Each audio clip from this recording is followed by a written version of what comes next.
I'm opening by coughing my lungs out. Damn it. Hey guys. All right. How you doing? Yeah, Let me switch to my live. yeah, I need to make you guys a little larger. One moment. Back. In honor of the thing today, I'm gonna be posting this funny fucking thing I made. There you go. Yeah, hold on. Okay. I gotta point out now, this is getting so fucking scuff and funny because I fucking am just using your screen just as my fucking thing I'm displaying, and now has me on there twice and everybody else on there twice. This is so fucking stupid looking. I love it. We need more scuff. Scuff is fun. Hold up. I need to actually... You need to stream a window in a window now. I am moving. I need to move stuff around real quick on my screen because it's getting in the way of you guys. Finally, at long last, Kiwi's getting out of her comfort zone. What do you mean? This is my comfort zone, Gundam. we are literally talking about giant fucking robots committing war crimes today. That is my comfort food. What do you mean? Hey, Chapter Master Cathal, how you doing? Hey, yeah, good morning to you two in Germany. Hey, Aaron, how you doing? Right, hey, Riona, didn't we want Aaron to attend too? If she wants to join us, didn't we? Were we talking about that? What do you mean I look traumatized? I have a gun in my face. I'm gonna be traumatized by a gun in my face. Hold up, Riona, if you're saying something, you're not coming through on the text to speech right now. But all right, hold up. Aaron, you're being kidnapped. Hold on. Get owned. Hopefully, I don't pick up on her mic out in my room. You don't have like a loop. Because I know. Welcome to the club. Yes. Also, wait, you're kidnapping my wife? How dare you? I'm not kidnapping her like that. How Hello. fucking dare you? Oh my god. I mean, I can put her back if you want. No, keep her here. Okay. Oh, now you want me to kidnap her? I need her near me. She's my wife. Hey, Aaron, how you doing? Hey guys. Yeah. Hello. So good. Now we've got Aaron here Why too. can I not hear Aaron? What the fuck? Ash will be joining us in a minute. He's probably wrapping up his Monster Hunter stream right now, but so he will be hopping in. But okay. Yeah. So I should probably turn on my stream music while I'm at it. I'm having technical difficulties. What's going on here? Everything all right on your end? For some reason, I can't hear Aaron. Uh, Hi, chat. To Aaron. Are you talking about my end? I can hear Well, you. I know the least about Gundam here, so I'm just, Oh, I see what happened. Okay, there we go. I'm just mean, Burb in fixed. the corner. I Hey. mean, you can just make up lore, and then we'll just say it's real. Yeah. Oh yeah, like the time a Star Destroyer showed up in Gundam Seed. That was crazy, right? Yeah, that part was fucked up. But no, okay, so right, okay, so real talk. Yeah, we're talking about Gundam today, and the reason we're talking about Gundam is because all of these ladies really like Gundam, and this fucking cat right here brain rotted me into Gundam super hard. So like I'd liked it Good. before, but you know, now I'm like, oh god, must watch, must consume. You know, As it should be. Yeah, Doing guns and you right bought your now. first Gunpla. first two Which actually. one did you get? I got the GPO2 Physalis, which is my favorite Gundam. GBO3 is better, but okay. Oh no, and it's like I hadn't. No. Real talk. It hadn't even arrived yet, and I'd already ordered the GPO1 Zephyranthes. Good evening, everyone. Vernier. Oh, That's a good one. I like the full Vernier. GPO4 is best. I don't give a shit. That's Yeah, the one that GBO4 didn't is make best, it. yeah. I'll never forgive Seema for what she did to it. I'll never forgive her. I am sorry for my slowness. Oh, You're fine. Riona, you're fine.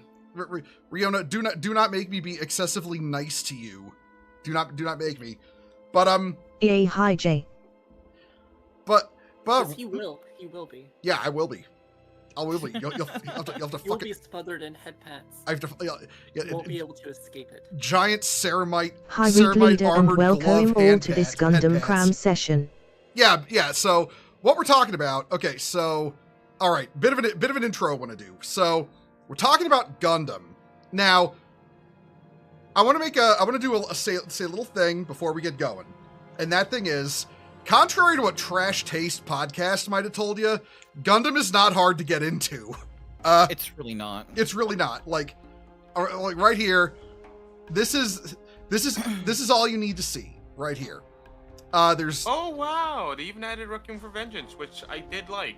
yeah. So if you want to get into Gundam, it's the easiest thing. There are two timelines: Universal Century and Alternate Universe. Universal Century is one continuous setting that happens in a chronological order. Alternate Universe is a bunch of. Fucker. Yeah, all right. Jay just shocked me. All right, yeah, all right, yeah. Oh, That. oh, But yeah, Alternate Universe is a bunch of Alternate universes. yeah, alternate universes, their own AI contained. Wait, has hey, broken contain and each other. DRJ. Yeah, their own. there's, a, fucking there's a speed. Gundam missing. There's their own their own contained little settings. You Seed can, ship, by the way. yeah, you can watch them in basically any order. Just to be mindful that some do have direct sequels or like movie or OVA follow-ups that you should watch second. Like say if you watch Gundam Wing, watch Endless Waltz second, or Those Waltzus are so sexy. or watch Awakening of the Trailblazer after 00 Gundam. But otherwise, each one is their own universe, and they don't tie into each other. So you can go any order with those. And if you want to get started on Peak immediately, I suggest watching After War Gundam X. Yeah, no, yeah. Wink, wink. Hell yes! Yeah. After We're Gonna Make is so fucking good, and it doesn't get enough good credit. It pisses me off. Listen, I'm just waiting for the day they announce the Gundam X follow-up movie. I will cream my pants. I need that in my life. So, After War Gundam X is part of the Endless Waltz? It's No, Because it's its own certain separate things thing. like the establishment of So the you see them, colonies the in are graph how like there's a incompatible. black line connecting to some of them. I think I got It's all. confused. yeah. So like some of the like I said, some of these are sequels to each other. See on my screen, Irin. But yeah, the one we're focusing on today is the left side of the chart. That is the Universal Century. That is the founding setting of Mobile Suit Gundam that the original is set in, and it is a continuous timeline of events that forms, I'd say, the primary part of Gundam, just because there's so much in it. And they're still actively adding. Yeah, and they're still adding stuff to it. The red timeline on my screen. Yep. Yeah. Also, we forgot about the best Gundam in UC. You're like, come on, how are you forgetting G Savior, my man? Shut the fuck up! Get that We out. don't- Doesn't exist. we do- Doesn't exist. Never happened. No. Listen up. G Savior's a cognito hazard. We're not bringing it up. We're not bringing it up. I mean, we also omitted it from our watch along, so. Yeah, no, we really did. We didn't want the Universal Century part of our server's watch Isn't along. Moon the latest UC entry? No. I think there's something even after Moon that was added. Victory is the latest. Well, technically, Reconquista and I think they mean like the latest thing to come out. Like, latest year. thing to come out was Universal Century. It was Requiem for Vengeance. Requiem for Vengeance, which is. Yep. I will forever say that one got held back by having so little episodes and being a what is it? Unreal Engine 5 animation. You're gonna hate me. You're gonna hate me. Hey, Why? hey, I haven't watched it yet.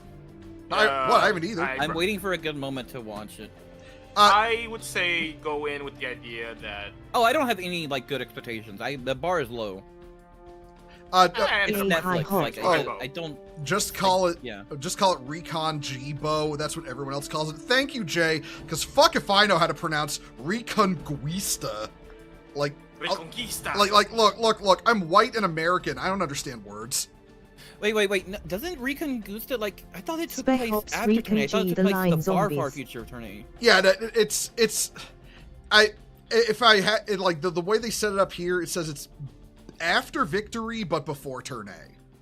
Which it should. It should be Turn A then Reconquista. Huh. I think what we also have to talk about here real quickly is the fact that the canonicity of the UC timeline gets a little questioned at times. So take this with a grain of salt. Yeah, the two ones in this timeline that get questioned are the Origin and Thunderbolt. But I'm just gonna say, watch them and just assume they're canon. That's the best way to go about it. The still Thunderbolt gets love- questioned, but I still love that Turn A is the canon ending of every Gundam timeline, even the AUs. yeah. But That's where fucking things get Thunderbolt- fucky wucky. The Thunderbolt gets questioned mainly because of the anachronistic technology that's present. That's like the main thing for it. Mhm. Yeah, Like Jay said, it stops being canon at some point. yeah, like I want to say you can pretty comfortably fit part 1 where they're in space in canon, and then it gets fucky in part 2. But that said, just watch it anyway. It's good. It's so good, yeah. It's Yeah. so fucking good. All right. So, we may as well go over. It's still a very compelling show. Yeah, Yep. for you.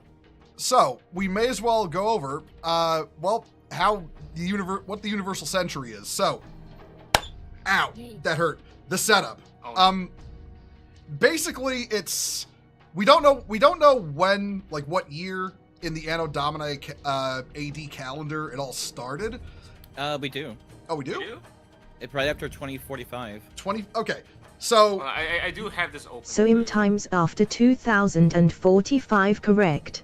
thank you. See, this is why I brought them on. They know more than me about gun. They know more than me about Gundam. UC-01 started with the first colony.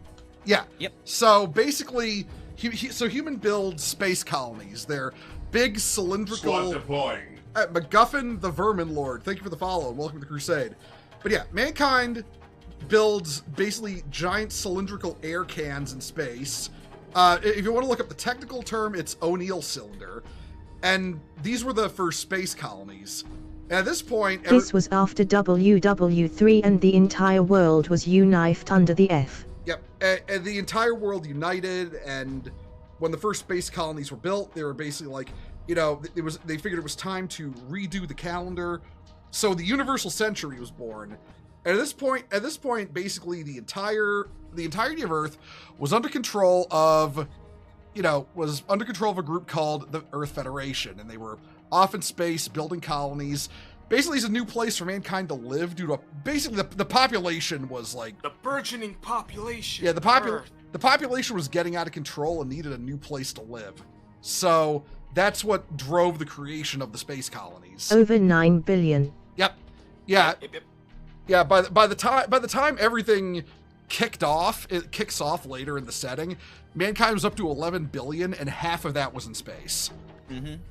And there's and the colonies themselves are organized on what are called sides. These are clusters of colonies, and each one orbits a Lagrange point around the Earth. Those are the zones of neutral gravity generated by an object orbiting another object. In this case, the orbit of the moon around the Earth. Mm-hmm. And on each side, there's a colony cluster, numbered sides 1 through 6. And this is basically where 90% of Universal Century Gundam takes place, is in this. It's called the Earth Sphere. It's the area around the area around Earth, the Moon, and the Lagrange points. There's a little bit that goes in towards like Mars, maybe a little bit with like Axis and stuff. But other than that, it's this pocket of space around the Earth and the Moon is where all of this happens. And then essentially, so we should probably introduce the original faction in the setting. Collective boos from the audience. If you like the Air Federation, I don't like MHM you. Mars was colonized and around Fetties do early not interact. UC says 55 is point called Mars prehistory. Yeah, Mars has been. There's 100 fans of the Federation. I'm one of them. If there's 10, I'm still one of them. If there's 1, I'm still one of them. If there's 0, I must be dead. Man, I gotta go put my wife down. Damn. Wings yeah. for call. Yo, listen, I can just imagine arguments between Kivy and Aaron, and it's literally just Kivy calling Aaron a Fed rat and Aaron calling Kivy a Zeke. She called me a fedit? No, Fed Oh, rat. goodness. Fed rat. Damn it. Fed rat. Uh, Fucking Christ. Hold on, I need to get my Gelgoog over here. Hold on. yeah, you need your good luck Gelgoog. I need my good luck Gelgoog. I beat Crossfire with the Gelgoog. Congrats. Yeah, well, I just want to have the wrong opinion so you all will beat on me. Well, what if you? Well, see, now I'm not gonna, because I know Oh, it's what you want. Yeah, it's like, okay, look, Aaron, you can't hit me with brat logic, okay? Because 1, I know how to counter brat logic. 2, I never listen. So, now I'm gonna make Yeah, fun it's of the. I mean, You already- I'm Queen Brat, goddammit. I deal with a brat every day, Bo. It's called Ash. Yeah, exactly. I'm in a relationship with a brat. I suffer this every day of my life. Millie is googing out. Yeah, I see Dr. Guggenheimer every day. Hey, no, listen. It's like it's like Amuro Ray once said, never goog. Any Not googers in even chat? one. I'm gonna goog. All right. So we have the Federation. So basically, the Federation is the result of mankind after everything went to shit and World War III. Everyone's like, holy crap, let's never do that again. And Yeah, and then they all just united essentially and I gotta Yeah, bring disarmed something to the attention. themselves. oh, what's that? My mod Feather hated Zeta Gundam. What the fuck is wrong with you? Oh my god. Oh my god. Zeta was good. Zeta's great. What the fuck? Yeah, How can you hate Zeta? that's what I'm saying. But I'm gonna kill this guy. with hammers. 40,000. Yep, 40,000 hammers. But 29 stab wounds. yeah, the Federation is formed, and basically once the Universal Century kicks off, there was it was written into the charter of the Universal Century that the space colonies would be considered independent nations of the Earth. And the Federation leadership was like, kill that guy. So they did. And Well, yeah. I mean, kind of, in a way, right? yeah. There It's were important people. to note. Yes. So the original charter did have the that specific bit at the end, like all space colonies would be independent for the most part, yada yada, right? And then I believe the guy's name was his last name was Marcenas. His brother didn't like that part. He was also part of the Federation. And then a very, very funny incident happened. It was the funniest thing ever. And then they kind of omitted that last part of the charter after that incident. Yep. But the original one was being held by somebody else, who we'll get to later. Yeah.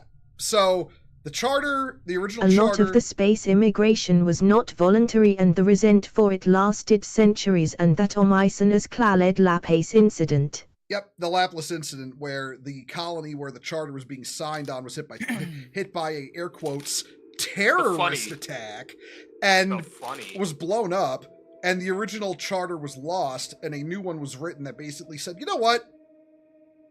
The colony people are basically second-class citizens. Full taxation without representation. Cool shit. Like that, basically. So at this point, with the colonies being built, the replacement Universal Century Charter in play, the colonies were not considered autonomous nations. They were basically just considered, they weren't even considered like, member nations of the Federation, but they were still under its rule. And the Federation basically just started deporting people they didn't like their colonies, essentially.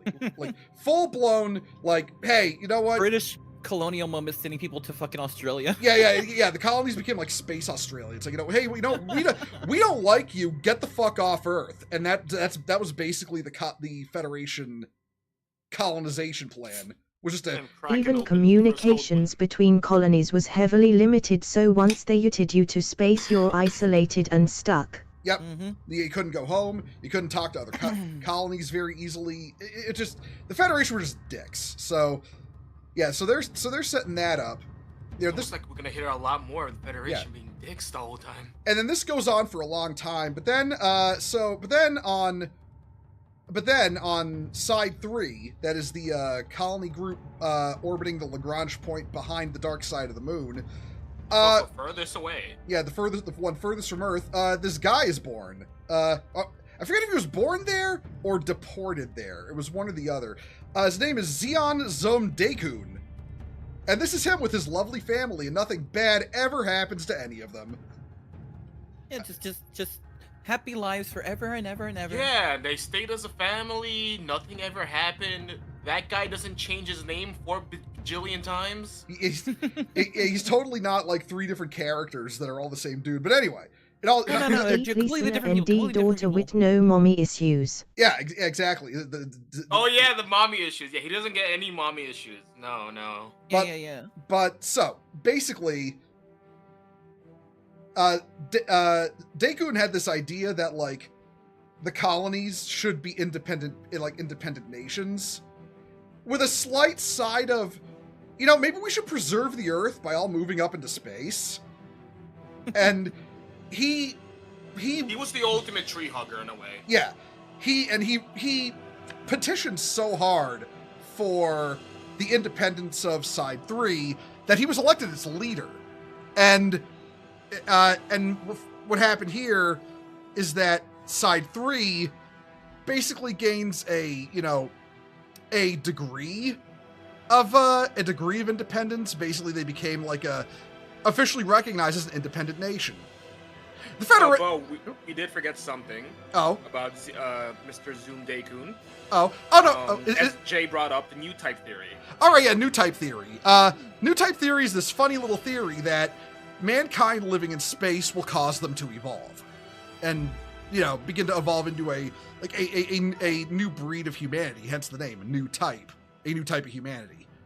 Mm-hmm. That was part of the deal, but yeah, and they get to use these cool funnel weapons and shit. New type is the name of the cafe and secretary. New type. New type and secretary. Yes. You must be hard coded for that. But So three out of 5 of us in this stream right now are new types. Real. I think I'm just. And keep in mind this is like 50-70 years into UC, so the F-while dicks had relaxed their attention. Yeah, this is like around what, UC 60 something. This is all going on when he becomes leader of Side 3, and Side 3 becomes an independent nation, and the first thing the Federation does with their new neighbors is blockade and sanction them. Also, yeah, you're right. 62. UC 62 is what Yeah, happened. yeah, UC 62. And also Squad remember, deploying. Mr. Zeon Zoom Daikun gains the bestest friend he could ever ask for in the name of Mr. Degwin Zabi. Ah, yes, the The zombie, nicest man ever. the zombie, Also, the zombie Something family. else to note. This, During that same time period, Minovsky particles are found. I yeah. hope we get. Developed. I hope we get to Minovsky particles in a bit. Don't worry. Also, thank you for the follow, Professor Donger. Welcome to the follow. Welcome to Crusade. Donger. But yeah. So the Hardly zombie, know her. the zombie family, led by Degwin here, and his There's at least 3 woods in there, by the way. 3 woods. and his and I give you 2.5. Okay, come on. and his lovely children. The completely sane one, Giran. Squad Who did deploying. nothing wrong. Nothing he's ever done was wrong. And that. yeah. Cassilia, who's totally not a backstabber who would kill her own family to get. You're totally not insane. yeah. Totally perfectly normal. Uh, happy. The based Giga Chad, Dozel. Dozel, yeah! The greatest family man in Pilot's all of the UC. coolest fucking suit you Yeah. see. And then the cute one, Mr. Garma. Frottenline Inspector. Karma's adorable. Karma is adorable, and I love Karma, and anything that bad ever happens to him, I'll kill the guy who did it, except for, you know.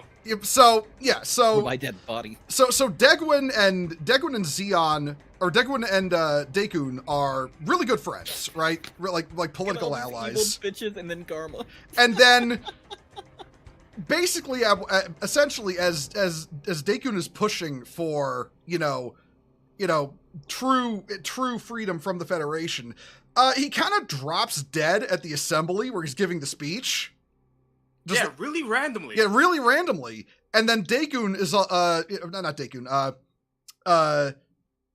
Degwin Zabi is all like, Totally not poison and assassination. yeah, he's like, he totally wasn't poisoned, guys. In fact, He also named me as his yeah, successor, by the way. he told me it's my turn to play on the Xbox. So Yeah. Yeah! so Degwin is now the leader of Side 3. And what's the first thing he does now as leader of Side 3? He gives all of his children military positions, and he renames it the Principality of Zeon. You forgot a major thing as well he does as It's well. the Republic of Munzo first. All right, yeah, Republic of Munzo became Zeon He later. does another thing as well. Oh. He exterminates the more loyal supporters of All right, Zeon yeah. as There's well. some guys called the Rawls. They won't come back. They won't be important again. Pilot's the most badass fucking thing ever. Oh no, The Goofy Goober. I yeah, love the goof so much. yeah. It's Goofy time. But in case you're wondering, you probably Of don't. course. For those who don't know, like the memes that me and Millie have formed about Gundam, we have this habit of saying, "and they'll never be important ever again." Oh yeah, no. We either make memes of like, oh, we'll never see them again, or we give them like a really long name. Actual actual war criminal Eo Fleming. Or totally. Yeah, that 1 year war totally didn't happen. Yep. Oh, and don't forget totally original character Quattro Vegeta. Quattro Vegeta, yeah. Yeah. Best character ever. But so yeah, from this point on, there's a lot of tensions building up between the newly founded Republic of Zeon, named after Daikun. In case you're wondering where the name Zeon comes from, it was I hate this word. It's a little spicy out there. Posthumously named after Daikun after he died. Which, by the way, I think it was pretty certain that he did that to get some heat off him as well, because a lot of people are like, you totally poisoned that guy. Yeah. Yeah. Oh, and also, Dakin's wife was in the aftermath was like literally locked in a tower, locked in a tower by a political enemy, and there's two children, Kasval and Artesia. Artesia. Artesia and the little girl and Kasval, the son, disappear after supposedly dying in an incident involving the Federation military.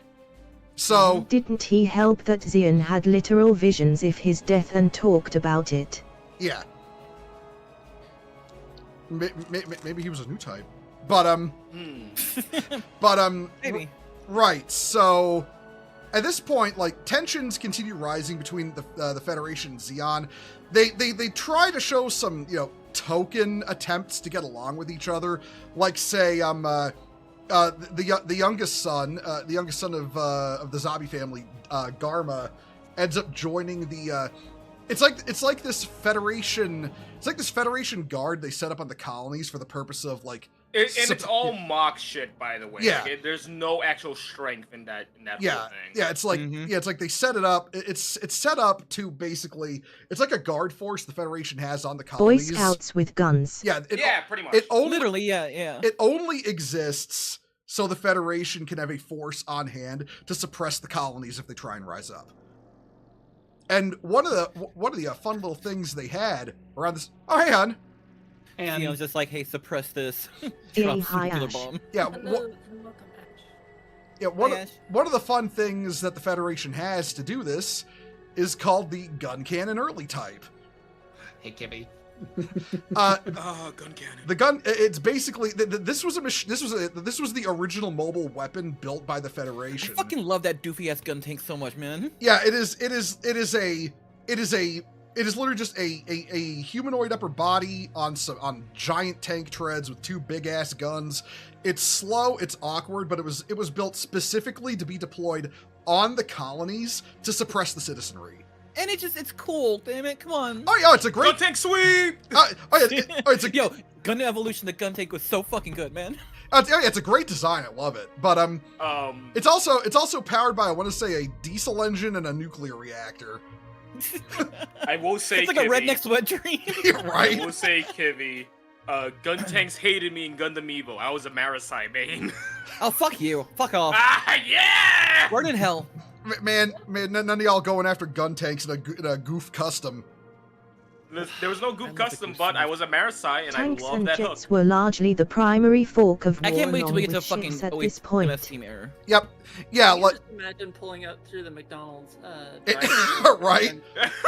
and they're like, only cars are allowed, and I'm This just is like, technically a car. I'm a gun tank. I mean, hey, Give me a cheeseburger. listen. If it's got anything like a wheel that touches the ground, it's a car. I can order at that drive-through. Sir, So You if I need a wear car? Heelys, I'm a the fucking arm just swings towards the guy. A little manipulator arm like sticks out, daintily grabs the Happy Meal and pulls it into the gun tank. Imagine pulling up No, to man. the window with the Nightingale, and its sub arms come out from under the skirt and grabs the Oh, fucking the Happy Meal. Nightingale's so sexy. But I have a Nightingale. so Fuck you.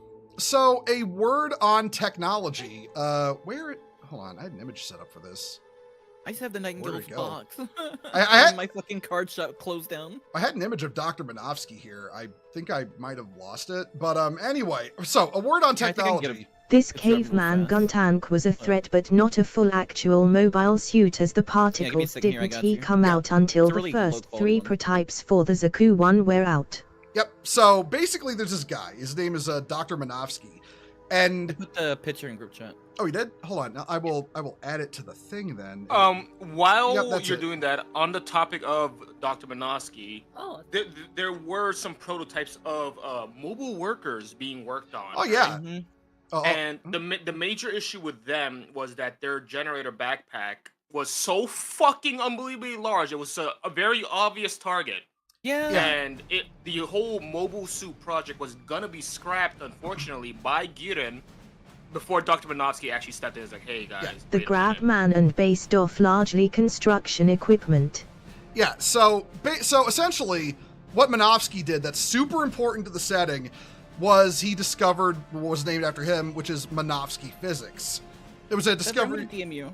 It was a new kind of elemental particle, and essentially what it does is it forms when it's electrically charged, it forms a lattice called a eye field.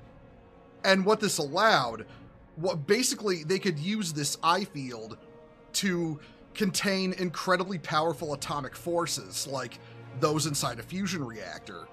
You can also compress the eye field enough till it forms what are called megaparticles.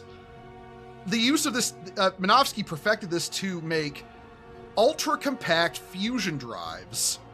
I do think it is important while we're talking about this is to put the mobile worker up. Oh yeah, and I was literally about to. This is a mobile worker.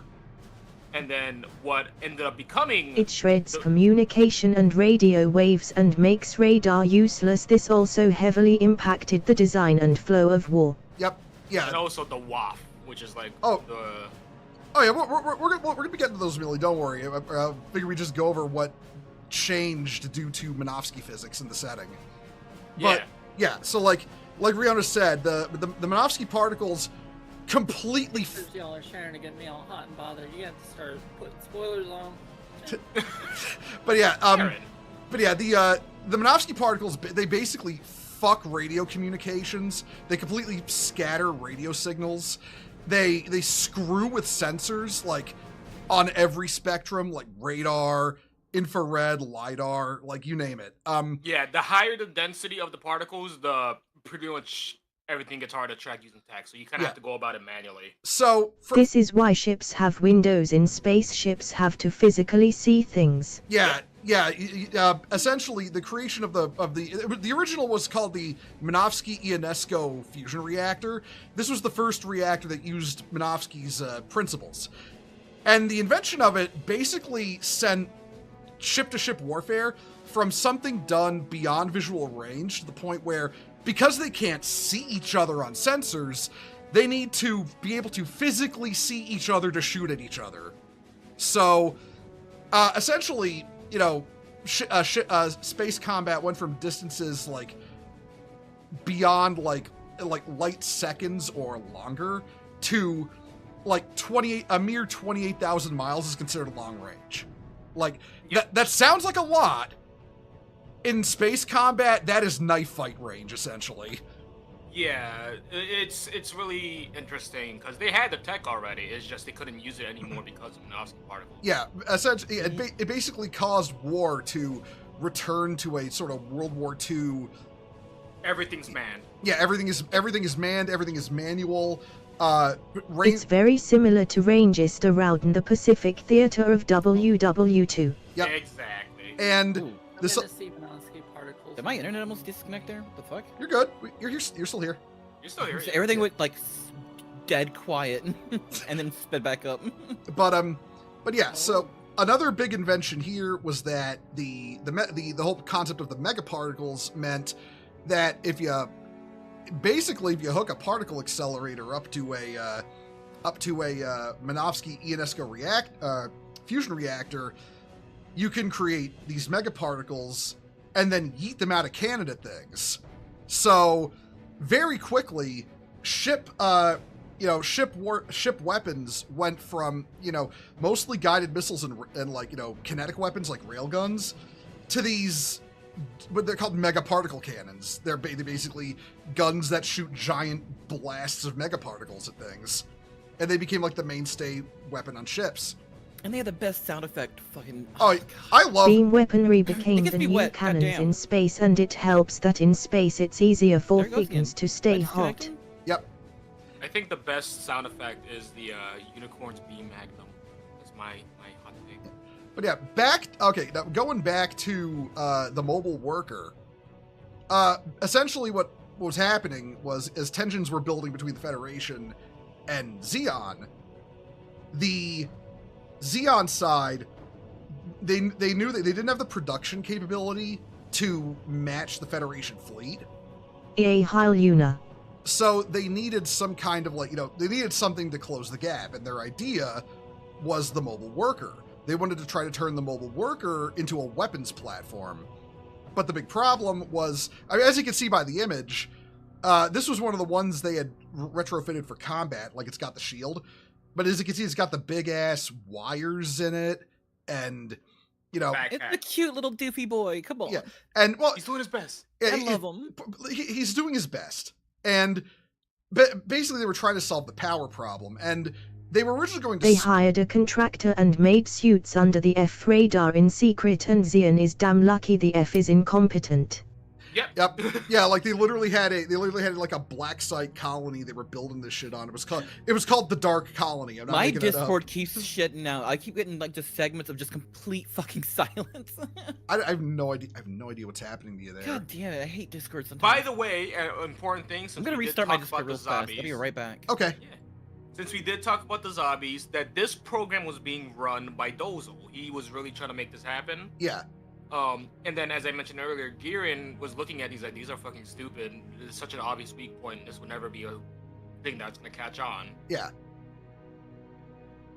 And then, our boy Minovsky comes in like, hey, remember my Minovsky Ionesco fusion reactor? I just made that shit tiny for the same power output. And then that's when Girin opened his ears, basically. yeah, they're like, we could shove that into the mobile workers, and it's got basically infinite power from that point on. Oh, welcome back, Kibby. Hopefully that fixed it. Hopefully. Hopefully. But yeah, so they started working on designs specifically for the this new Minovsky microfusion reactor that could fit inside a mobile worker, and that was when they made the WAF. This was officially the first mobile suit. Oh, there we go. It's basically like a test bed for the idea of a mobile suit, and I don't think this one ever saw combat. I don't think it did. But I know.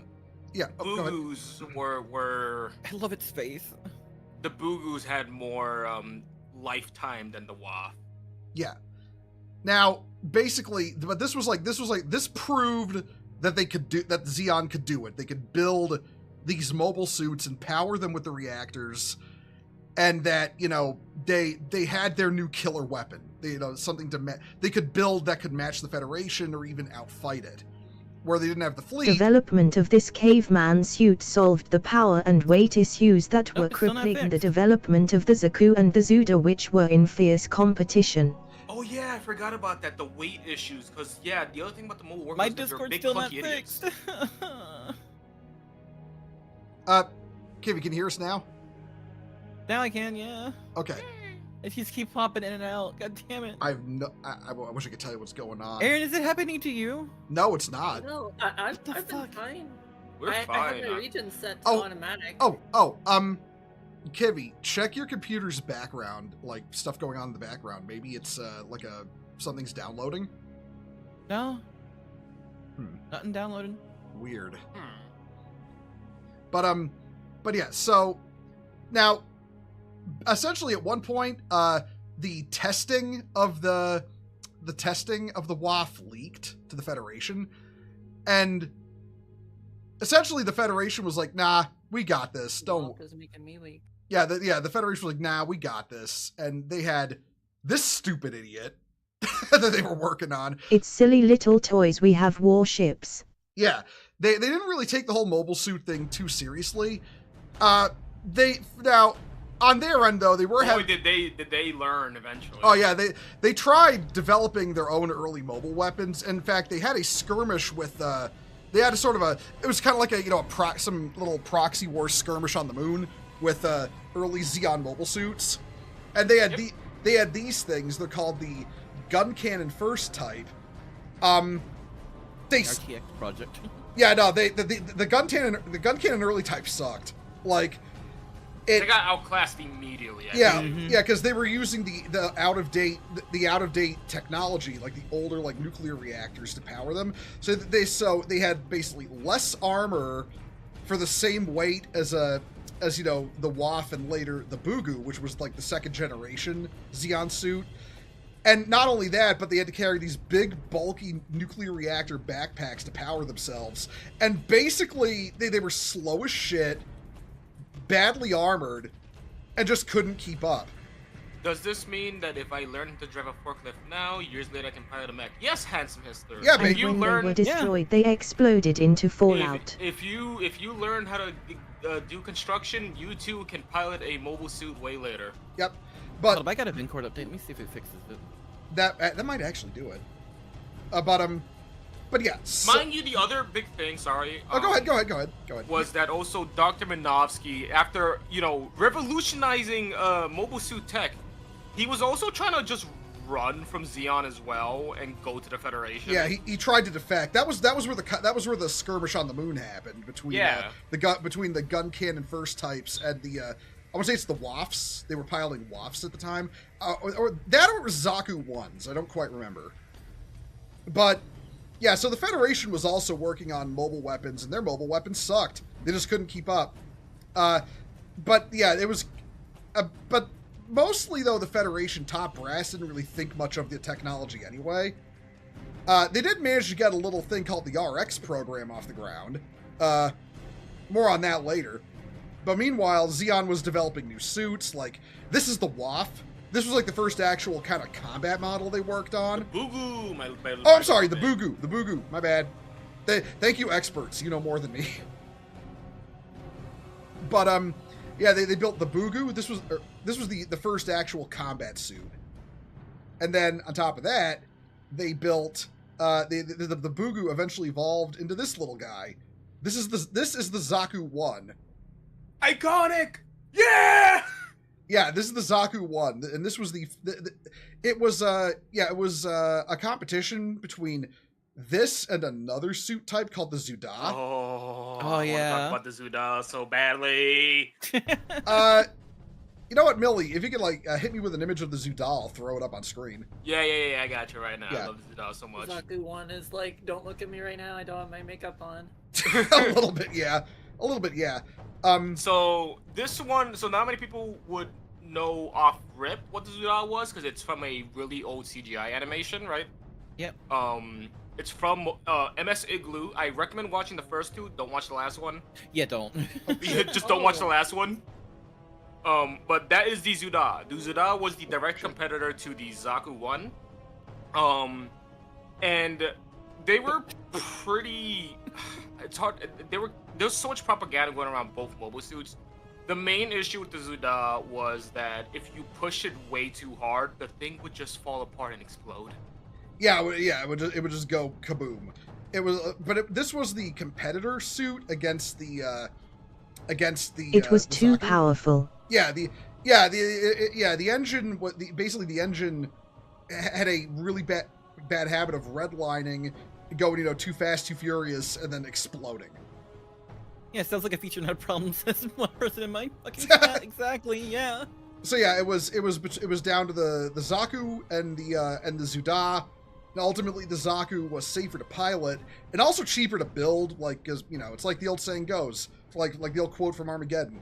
We're sitting on 3 million pounds of fuel, a nuclear weapon, and a thing which has over 10,000 moving parts, built by the lowest bidder.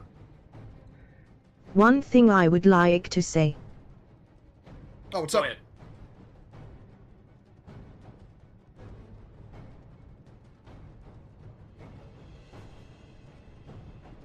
Give Riona a sec. She has to type it out. Yeah.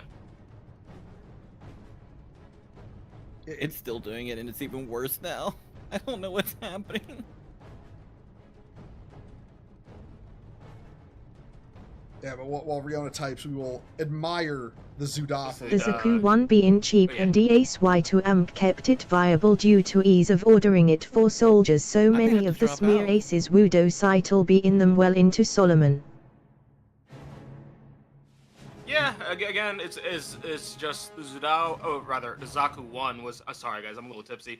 The Zaku 1 is overall just cheaper, safer, and just more able to be, piloted and made. Can you guys hear me? Yeah, Yeah, I can hear you. we can hear you. It's The doing it even 1911 of worse now. suits. Yeah, it really was 1911 a suit. Also, Matt I might have to Wheaton- drop out. Oh, okay. If Discord keeps doing this, like, I don't know any other fucking option. Have you tried completely resetting Discord? Yeah. Maybe like drop out, reset your computer, come back at like completely. I'm not restarting my computer. Oh yeah, you are live too, aren't you? Yeah, I had to relaunch. Oh everything. right, yeah, shit. Fuck. I wish I had some advice I could give you. I don't know what to tell you. I don't know what's causing it. I was fine all day in Discord calls. Like I don't know. And there it goes again. This is what we get for living in a society. Yeah, getting so sick of all the society. But Where are those space cougars on God? society. But We've had a bit too much society. Let's get rid of society a little bit. I do want to highlight Matt Wheaton over here real quick. Many of the while we're- internet key particles using Kiva. Matt Wheaton said, "Yep, the Zudao was just way too powerful for its own good. That's why the Zudao was such a Giga Chad mobile suit." I love the Zudao. I'm so glad, Matt Wheaton, you said that. I mained the Zudao in Battle Operation 2. It's such a good suit. yeah, also the episode where they feature it in MS Igloo. It was Igloo. Yeah, it was so peak. It's such a peak. good episode. If you can get past the Uncanny Valley CGI. it wasn't like 2000s anime CGI, because I recommend MS Igloo, The Hidden 1 Year War, and MS Igloo, Apocalypse 0079. They're both really good.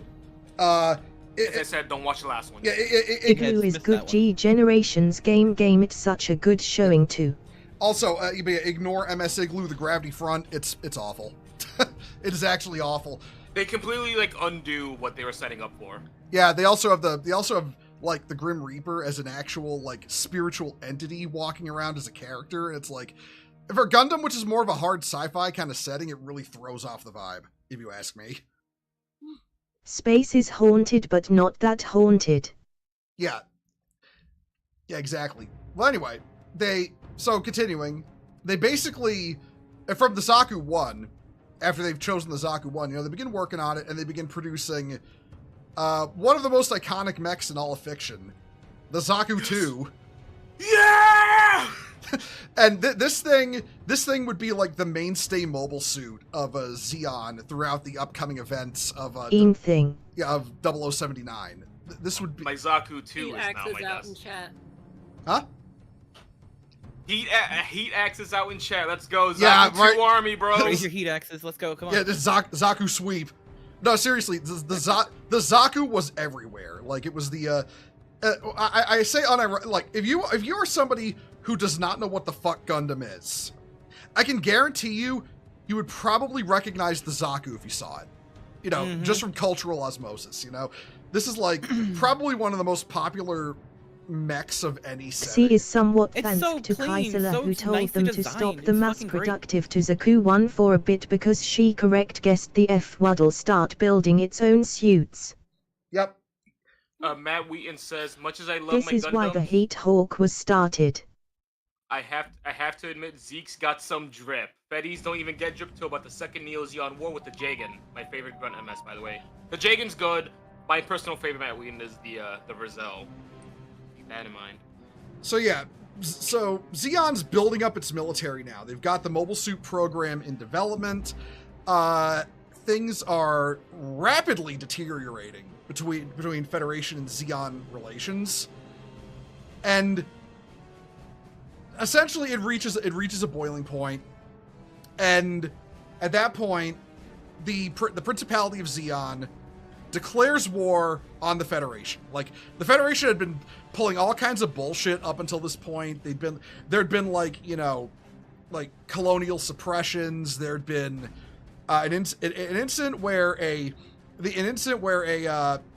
Federation caused an accident that destroyed the food production on a colony. That was the big one. That was the one that caused the first. I think what we also need to acknowledge as well. I think the first bullets were fired by the Federation into a protester crowd. Yeah, no, the Federation. Yeah, the Federation was Correct. Yeah, the Federation was shooting protesters. It was getting bad up there, and then it was after an incident where a Federation cruiser believed itself having the right of way over another ship when it didn't, caused an accident that destroyed food production on a colony.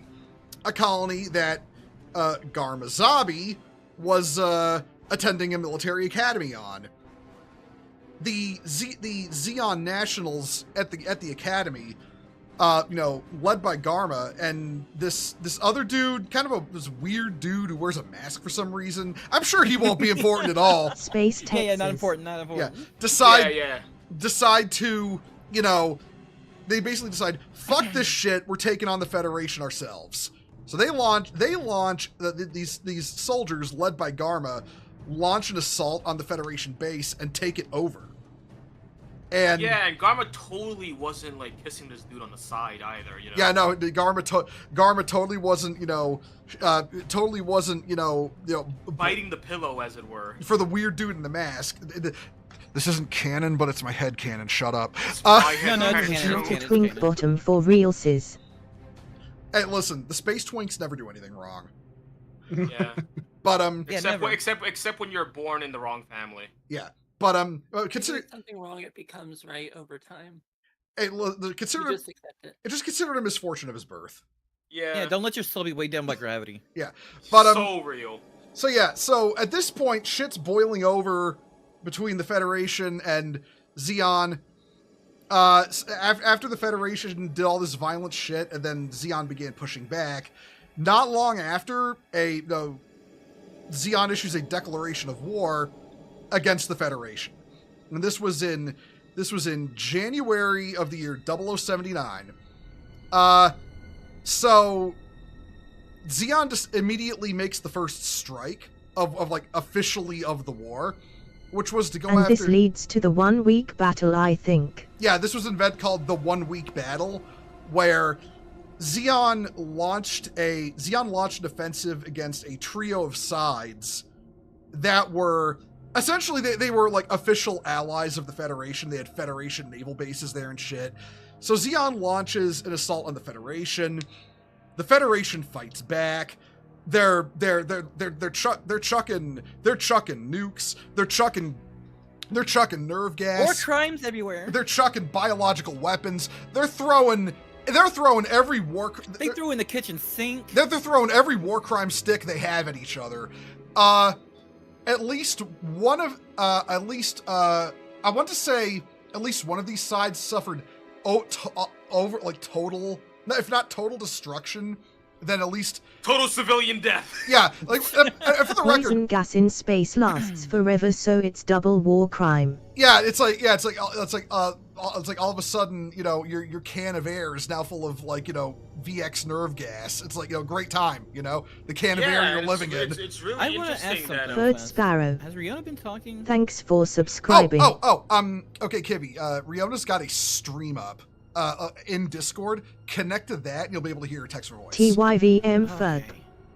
Yeah, I'm sorry. Yeah. I'm sorry, Riona. I'm sorry, Kibby. I didn't tell you. That's my fault. I'm a jerk. It's also wild that a certain space cougar was also in charge of delivering friendly gas to a very friendly colony. Yeah, haha, funny gas. Never heard anyone. Haha, funny guy. Yeah. Yeah. So nerve gas, nukes, biological weapons. The 1 week battle was fucking devastating, but ultimately Zeon won. So at this point, Zeon begins what's supposed to be their master stroke of the war. This was known as Operation British, and they take Operation Zero British. Won British. but lost a vast majority of its AC pilots. Yep. But yeah, Operation British, basically. And EA Argent. Yeah, Operation British. So essentially, what the plan is, Xeon locks down the Isle Iffish colony on side. I forget which side Isle Iffish was on. A little context: these sides, each one has hundreds of these colonies. It's not just like one colony; it's a big cluster of these colonies. So, so yeah, little context there. But they lock down Isle Iffish. It's one of the colonies on. I can never remember the side Isle Iffish was on. I think it was 4, maybe. But Actually.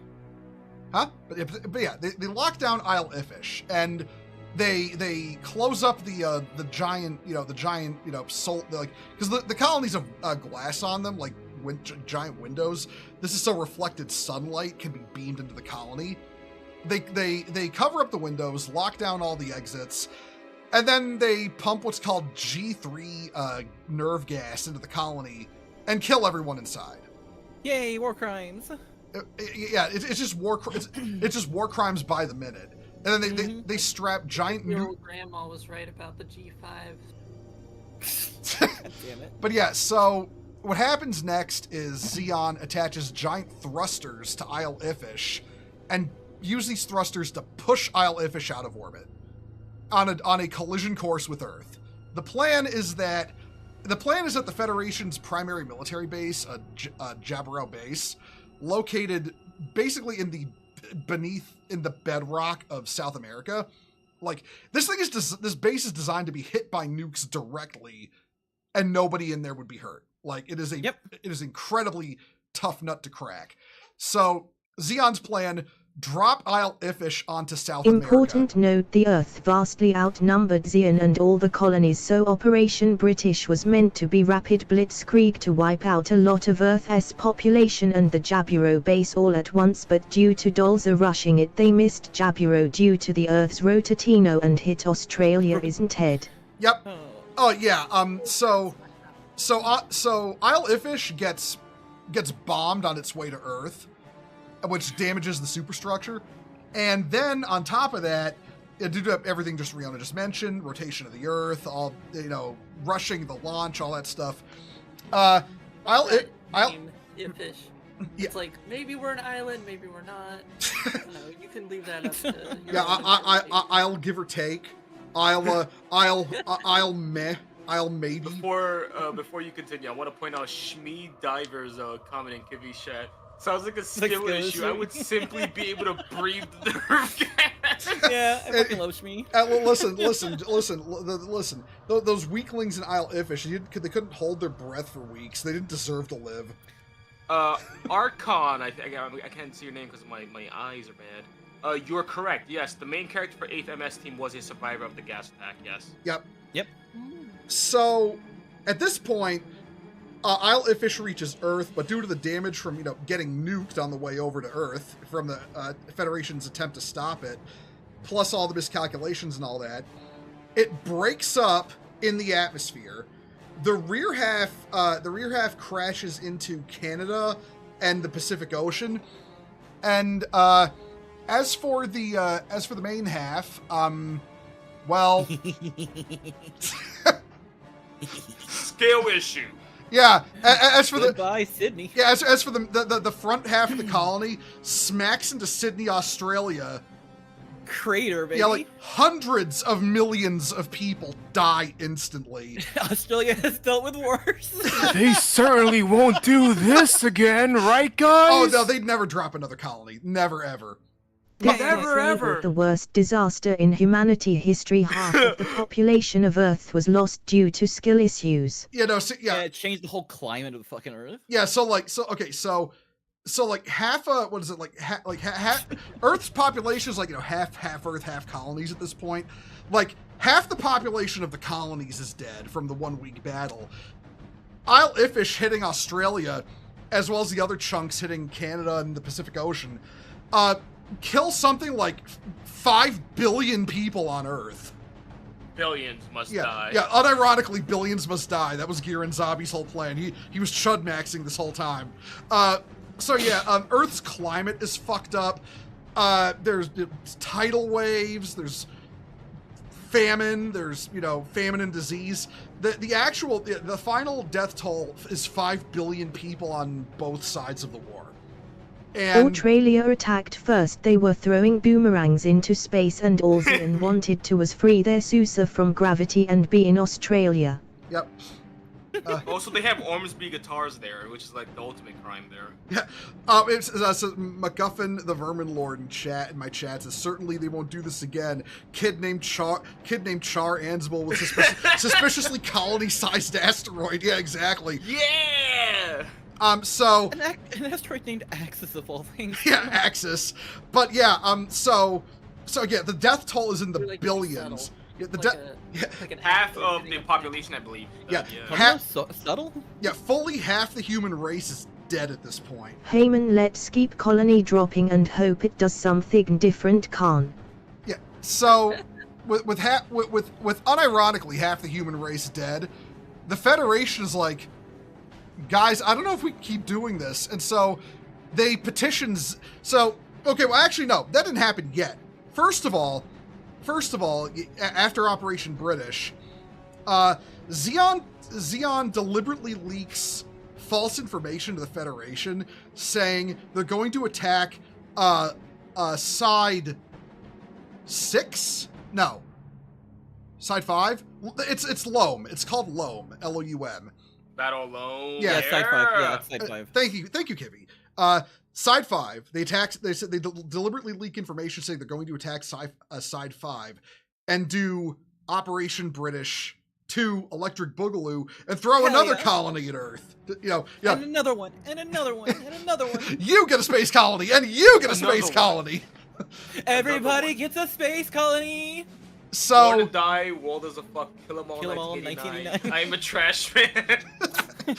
So yeah, so at this point, Xi'an begins deploying their forces to Loam, and along with these forces are the fleet under command of Dozel. Meanwhile, Cassilia Zabi, launches a offensive against Von Braun City, I think it's called, on the moon, because the moon also has cities on at this point. Xi'an attacks the moon as well, and they take over the. Yeah, listen. Xi'an can, must, should, and will conquer the moon. Hell yeah. So Xi'an takes the moon, and they begin attacking. Side 5 Loam. Wait, I got points. Why didn't Earth simply perfect parry the aisle? No, listen. Earth was an Uchikatana build, but they never practiced parrying. They just wanted to look weebish. Okay, listen here. That feels like a personal attack. Earth should have played Sekiro more. Listen. It is a bit of a personal attack, spear main. but yeah. So Xi'an's deploying their fleet, to Loam, and the Federation, they're moving out their fleet. Like this is the big one. Like this will be like the battle that decides the war. Okay, so they get to Loam.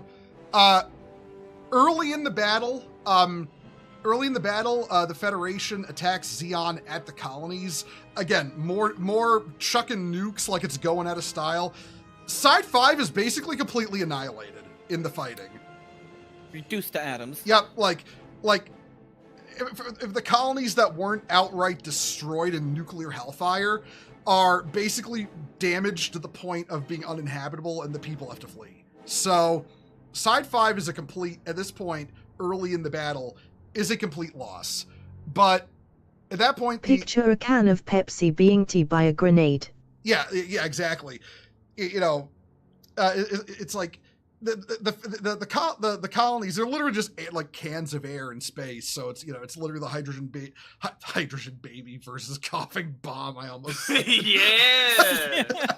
I love war crimes, baby. Yeah, it's so the Federation fleet and the Xi'an fleet now, the main part of both fleets, meet and begin exchanging fire.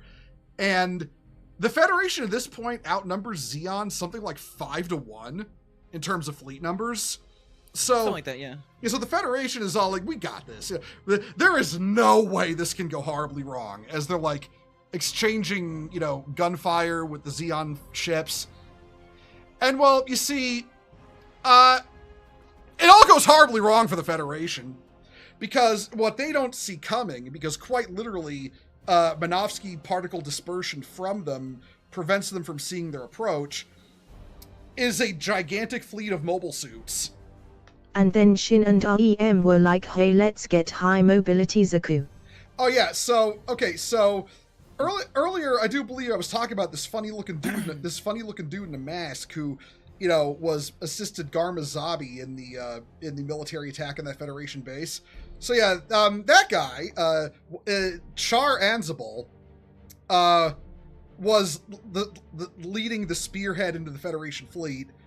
The mobile suits just began swarming the Federation fleet at the Battle of Loam, and it is, for the record, this is his suit.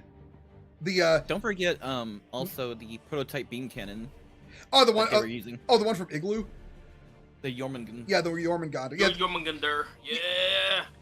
yeah. They had their mobile suits. They had this big experimental beam cannon. Charcoal ass novel. But yeah, it was fucking crazy. But Damn it. the much smaller mobile suits are just flying between the Federation ships, launching conventional weapons, launching nukes, hitting them with fucking... The Command S-type Zaku converted to custom suits for aces like Johnny Ridden and Char. Yep, Dude, yeah. I love Johnny Ridden. Yeah, no, but, I think what? Char here, like the fucking mad lad, was just like, limiters are for idiots, and just turned off all the limiters on his mobile suit. Yep, Drifting exactly. it around. He turned them shits off, and he pushed his Zaku to a little bit harder. Listen. Blasting Eurobeat the And whole never time. wore the normal suit. Listen, Char was listening to Gas, Gas, Gas during this whole thing, okay? Hell yeah. And he's just like, him and the Black Tri-Stars, they were an ace squadron that was fighting beside Black him. Tri-Stars are so cool. Along with like all the Federation pilots and the Zakus, are just they absolutely shit mix the Federation fleet. The Federation fleet has nothing that can keep up with the mobile suits to shoot at them while they're like just like darting between them and blowing up the Federation fleet. Feather says, "Oh my God, is that notable anime character Quattro B?" No, listen, No, those are different guys. They're different guys. We're Listen, getting ahead on the story. listen, fuck you, you're both... It's Cinco Vaginas. Listen, fuck you both, you're both wrong, it's Full Frontal. Oh yeah, no, who's also a different guy. Yeah. But yeah, so Char... Technically, he's a different guy. Yeah, so Char in his Yeah. It's Cleo's ex Marquis.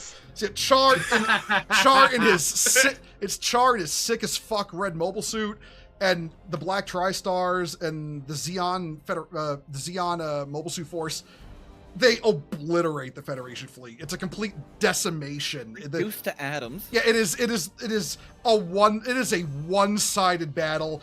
Like 3 small remnant fleets managed to escape and go into hiding from Xeon. It is a Xeon sweep. Xeon has won the day. It's like taking clubs to a baby seal. Yeah, it is. It wasn't even a fight once the mobile suits showed up. I think also I want to point out, everyone, we're all Xeon fans here, which is so we're just a little bit biased here. Listen, Like Halo is literally the Xeon flag. listen. I'm just saying, maybe Giran had some good ideas. Okay.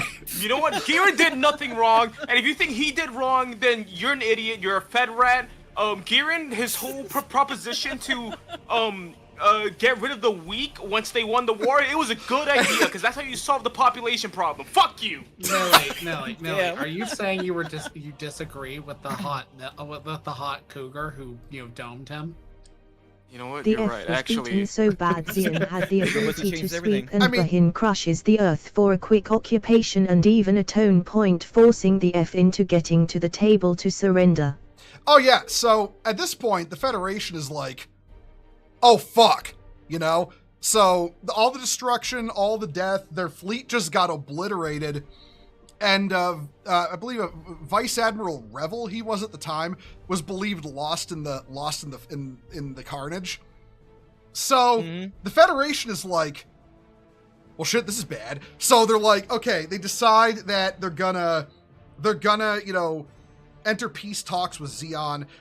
It's essentially it's not going to be in their favor no matter what. So they all meet in Antarctica, which is considered, neutral ground, like the Zeon leadership and the Federation leadership, and they're going to hash out a peace treaty.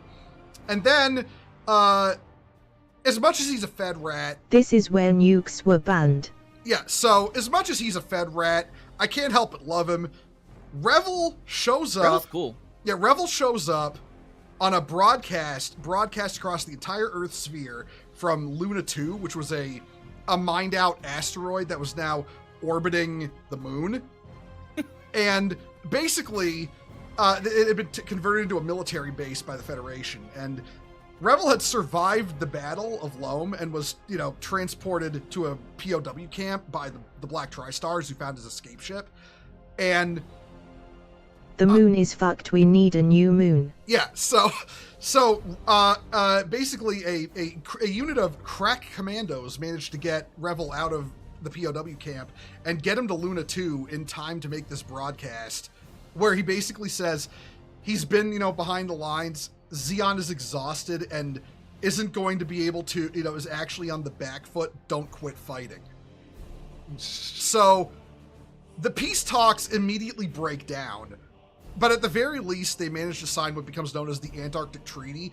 This essentially says no more nukes, no more allowed. nukes are banned, biological weapons are banned, chemical weapons are banned, colony drops are banned. That'll never happen again. I was about to ask. Yeah, colonies. Yeah, it never happens again. Never. There was never another colony drop. Wink, wink, nudge, nudge. And basically, General give war a chance reveal. yeah, and the Federation resolves to keep fighting. So from at this point, so Zeon is like, you know what? That's reasonable. Maybe we should stop the fighting. Zeon invades Earth. So yeah, basically, Degwin puts his son Garma in charge of the Earth invasion force. Zeon lands in North America, Europe, and East Asia, and with their mobile suit forces, essentially take over a good chunk of the planet. Like almost overnight. It's like, complete blitzkrieg sweep of most of the continental planet. And the Federation is pushed back into, like, say, South America, Africa, Russia, And it was a one-sided stomping. Zeon brutalized the Earth and captured most of it, but overextended themselves and supplies. Shmi, Yeah. you're a little shit. I just read your fucking message. Yeah, he is a Give me little shit. Wait, what'd he say? Shit. I can. God damn I it. mean, say? the graphics on Moon 2 are alright, but the story's a lot worse, and the performance has taken a hit as well. You little shit. I mean, hey, it's a Federation moon. How good could it have been? True. Yes, fair. The moon is haunt DBY ray tracing. Yeah, no. Listen, the moon is running a 30. The moon is running a 3050, while the moon 2 is running a 5050. So the graphics are worse, and it relies on DSS. It relies on DSS for frame rates. That's an overcomplicated joke. I'm not funny. Anyway, Yeah, I didn't get it. That hurt my head. I'm baby. So Also, baby. So yeah, so Earth is invaded now. Zeon is once again winning. But there's this, so we mentioned this funny little thing a little while back after the early Federation suits got blown up on the moon. It was called the RX Project. Mm-hmm. So the Federation has this crazy idea. What if we made a better gun tank? So that's where they make this. This is the RX-75-4 gun tank. This was when the Federation, basically the Federation, the Federation managed. Gun tank, woo. The Federation managed to like Sitting up revert. in my chair doing the Leonardo DiCaprio meme. Yeah, the Federation managed to basically reverse engineer the Minovsky micro, the AdMech music With play. the yeah. Barish Zaku Yeah, that we searched. Yeah, the AdMech music playing right now, where we're talking about the reverse engineering of fusion reactors, just perfect. But yeah, so they managed to capture a Zaku and reverse engineer the micro fusion reactor. So the little thing in their RX program, which was part of a wider project called Operation V, managed to make it, a better gun tank. But they're like, okay, that's good, but that still ain't gonna keep up with the Zaku. so how about we make a better gun cannon? And they make the RX-77-2 gun cannon. This was a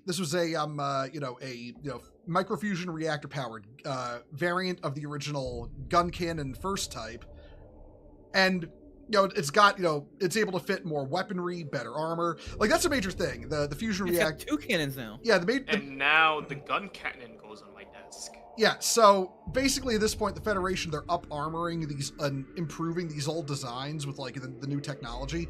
But this guy, a Dr. Ray. Also important, the gun cannon development led to the introduction for the core block system. Yep. Yep. Oh yeah, they're also working on this. Yeah, it's like a system called the core block system. It's basically a deployable small one-man fighter that can act as like a core unit for a mobile suit design, being developed by this dude named Dr. Ray, and who was a student of Minovsky. But like the big thing he's working on a little number called the RX-78-2 Gundam. It allowed the preservation of all data should a suit be destroyed. Yep. And basically this thing is the big, counter to, the Xeon mobile suits. The White Devil. Yep. Yeah. It became no. It gained a bunch of names throughout the war, like the White Devil. The Child Traumatizer 9000. There were 3 units. They built 3. 2 didn't make it. Two didn't make it, from what I recall. They built 1, 2, and 3. Yeah, they built 3. This is the 2, RX-78-2. I forget what happened to the 1 and the 3. I think they were destroyed, but they were basically. Anti-1 was lost in the battle at Side 7. Side 7. So Side 7 was a new set of colonies, and basically one of them had like a Federation black site on it where they were working on this shit, and it comes under attack by Char, the ace from the Battle of Loam, and my husband. Yeah, and basically it comes under attack. One of the Xeon was just there to observe, right? One of the pilots gets a little antsy and starts shooting.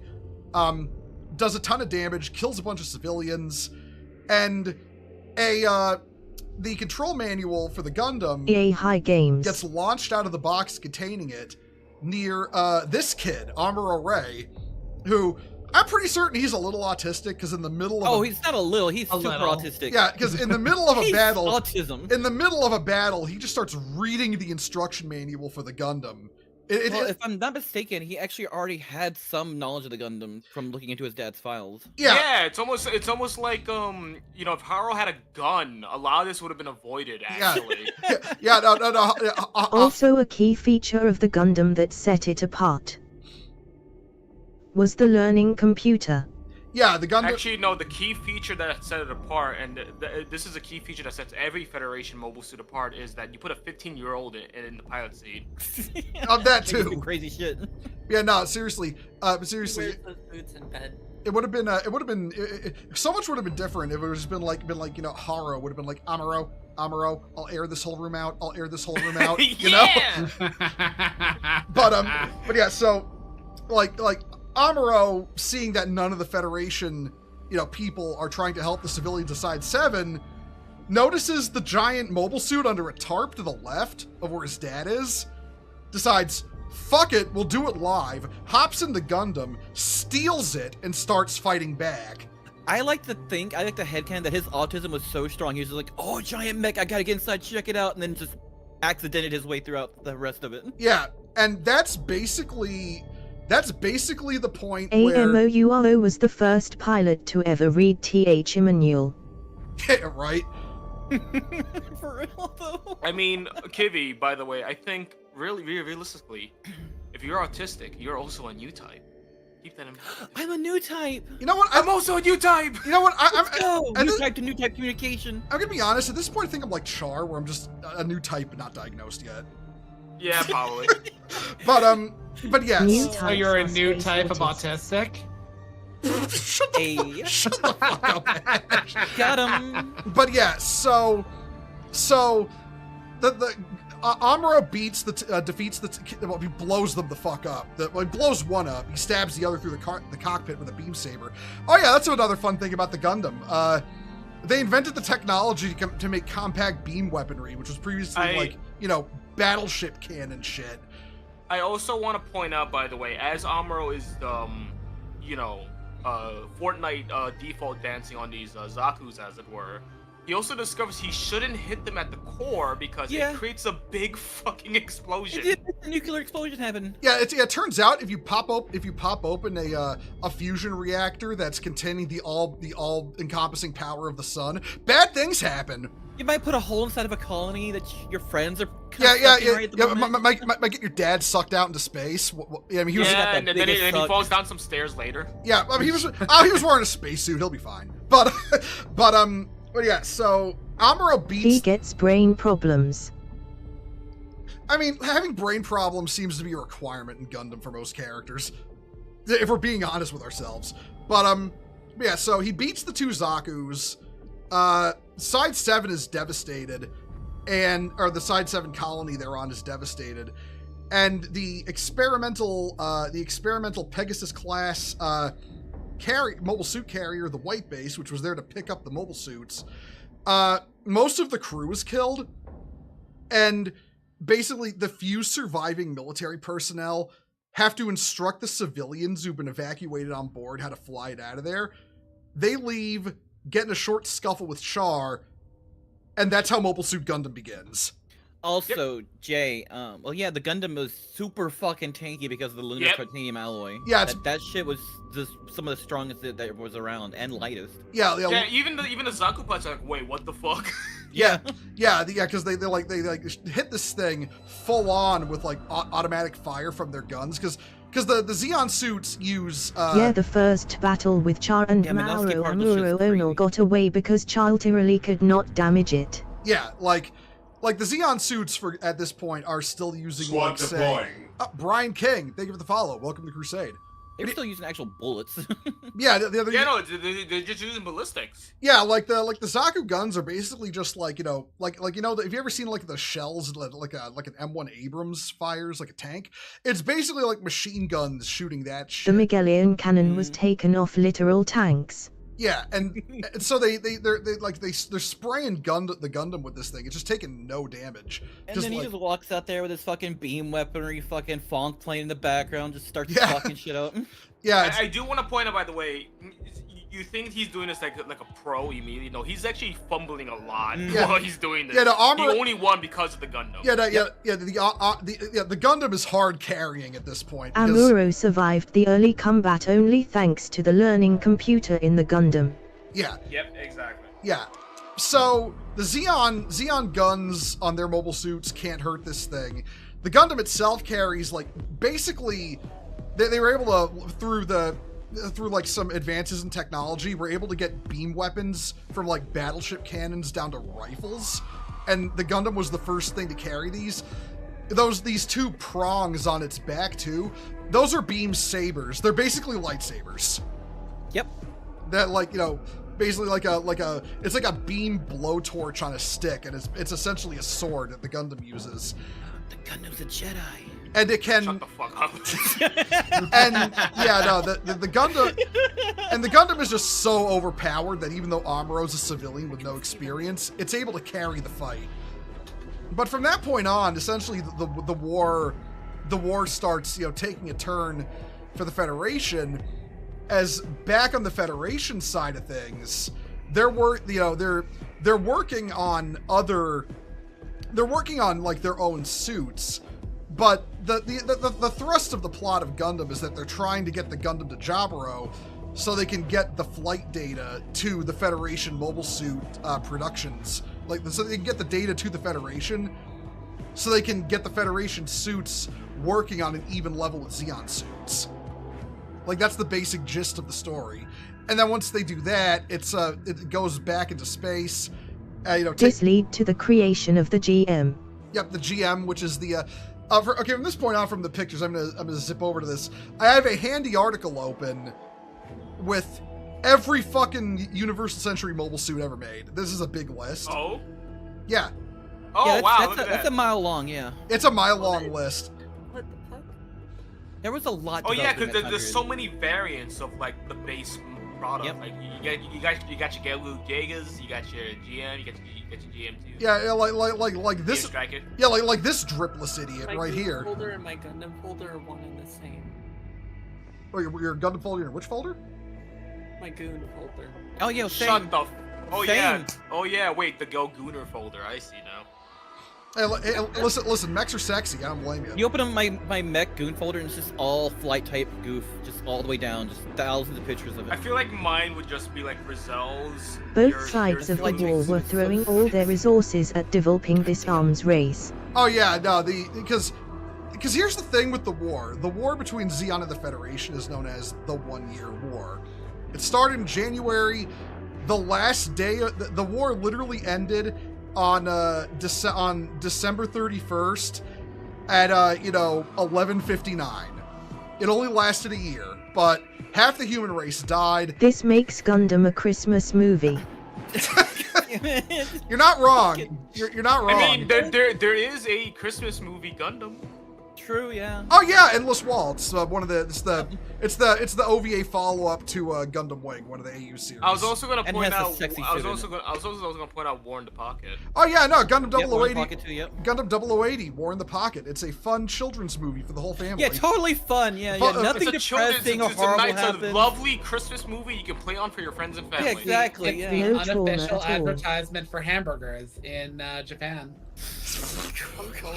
So yeah, from this point I like on, things in the pocket. basically the Yeah, there is a War in my pocket. Tie games. Okay. so yeah, at this point, the war, the war continues for the rest of the year. There's Amuro and the largely civilian white base crew get it to Luna 2, at which point the Federation is like, Also largely children. yeah, it's mostly like teenagers and civilians on this thing. There's only a few actual military personnel. They get it to Luna 2, and the Federation is like, you've been doing pretty good so far. So rather than taking you off the white base and sending you back to civilian life, we're just gonna conscript you all and send you off to fight. Yeah, also, by the way, Space Cougars win over Amuro any day. It's always funny. It's always funny how he's like, no, I don't want to pilot the Gundam. I don't like fighting. And then fucking Matilda. To be fair, Matilda was hot as fuck. Okay. Yeah, She was hot as fuck. If she told me to do something, I would. Yeah, fucking no, do it. yeah. I'd bark. Yeah, and then Also, Battle if they Zone refused to be 1979 child episode solidus, the F 12-24. would imprison them for knowing military secrets. oh yeah, that too. Yeah, so the civilians that were rescued from Side 7 that were now controlling White Base were basically told, you can join, or we could put you in military prison because you basically know all our black site shit that we were working on there. Federation, great guys. Just Fetty. Yeah, Hashtag- they're the protagonists of Gundam UC timeline. It's kind of a It's always Zeon that's the bad guy. serious talk though. It's kind of a thing where I know people like to say about say for direct comparison, Warhammer are always like there's no good guys in Warhammer, which considering Warhammer is a grand total of humanity survival story. As humans, I think we can say that makes humans the good guys in a doing horrible shit to survive sense. Universal Century Gundam is not like that. It is legitimately two awful governments doing awful things to With just good people sprinkled in. yeah, with people just trying to survive.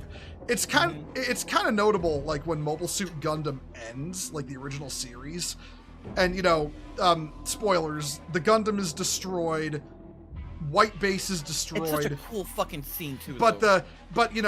the final Zeon. And the Federation's strategy from this point was to get Witty Base to Jaburo while also using it to soak up all the attacks of Zeon forces, so they forcefully conscripted these child solidus and intentionally made them the target for the enemy. Oh yep, no. Actual thing the Federation did. They're just, hey, you know what? Zeon is shooting at these guys. That will get them off our ass in some areas and lighten the burden. So at that point, basically, what happens is the Federation, as you know, White Base is flying around Earth trying to get to Jaburo, because they were originally going to enter the atmosphere and land at Jaburo, but they went off course and landed in the worst place in the world, California. And Yeah. so from we there, hate Cali. so from there, Oh, fuck. so from there, Everyone loves Jaburo. so That's yeah, where all the, like big titty Korean deaf women are. yeah, no, that's where that's where they keep Riona's SCP containment cell. Yeah. Her horny powers Jaburo. The No Minovsky, wonder it was so tough to crack. the Minovsky Ionesco fusion reactor is a lie. It's actually just Riona. But so yeah, the because of the situation with Zeon controlling most of North America, there's a map of it somewhere of like. California base was a major development zone for Zeon suits, so Gundam was heading right in the heart of all their latest tech. Yep, trying to fuck him up on the way to Jaburo. So basically, at this point, you know, the White Base has to take a long road around Earth, and EA Heistel. you know, to avoid Zeon as much as they can.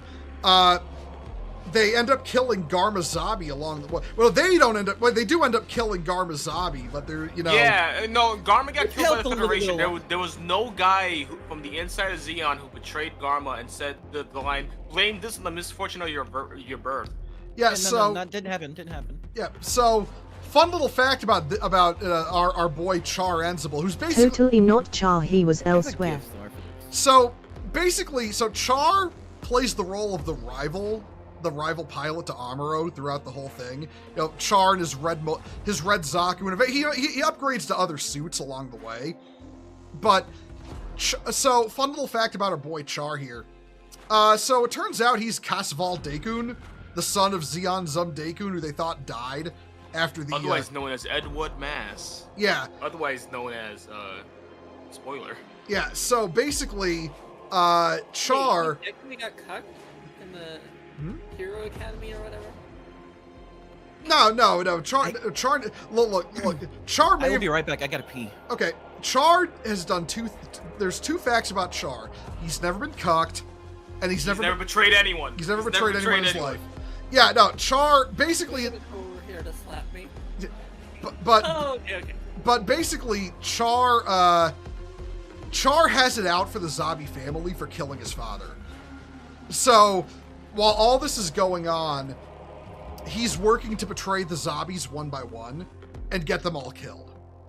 And yeah, basically, like Garma, who was his friend at the academy, is the first guy he gets. He basically, is she all right? Technically, Garma isn't the I think first she got Zabi to shot. die, though. I mean, yeah, there was that one, I forget his name. It gets Sasoro. Yeah, Sasoro gets killed by Cassilia. yeah, Sasoro Zabi is blown up very early. Like literally, Before the 1 year war even starts. yeah, like during the funeral for Dakun, I actually think it was. But you know, Cassilia blew him up. Yeah, because Sasoro, I Char believe also Sasoro intentionally slapped led her. Garma to lead into White Base with a tip. Yeah, but basically what happens is,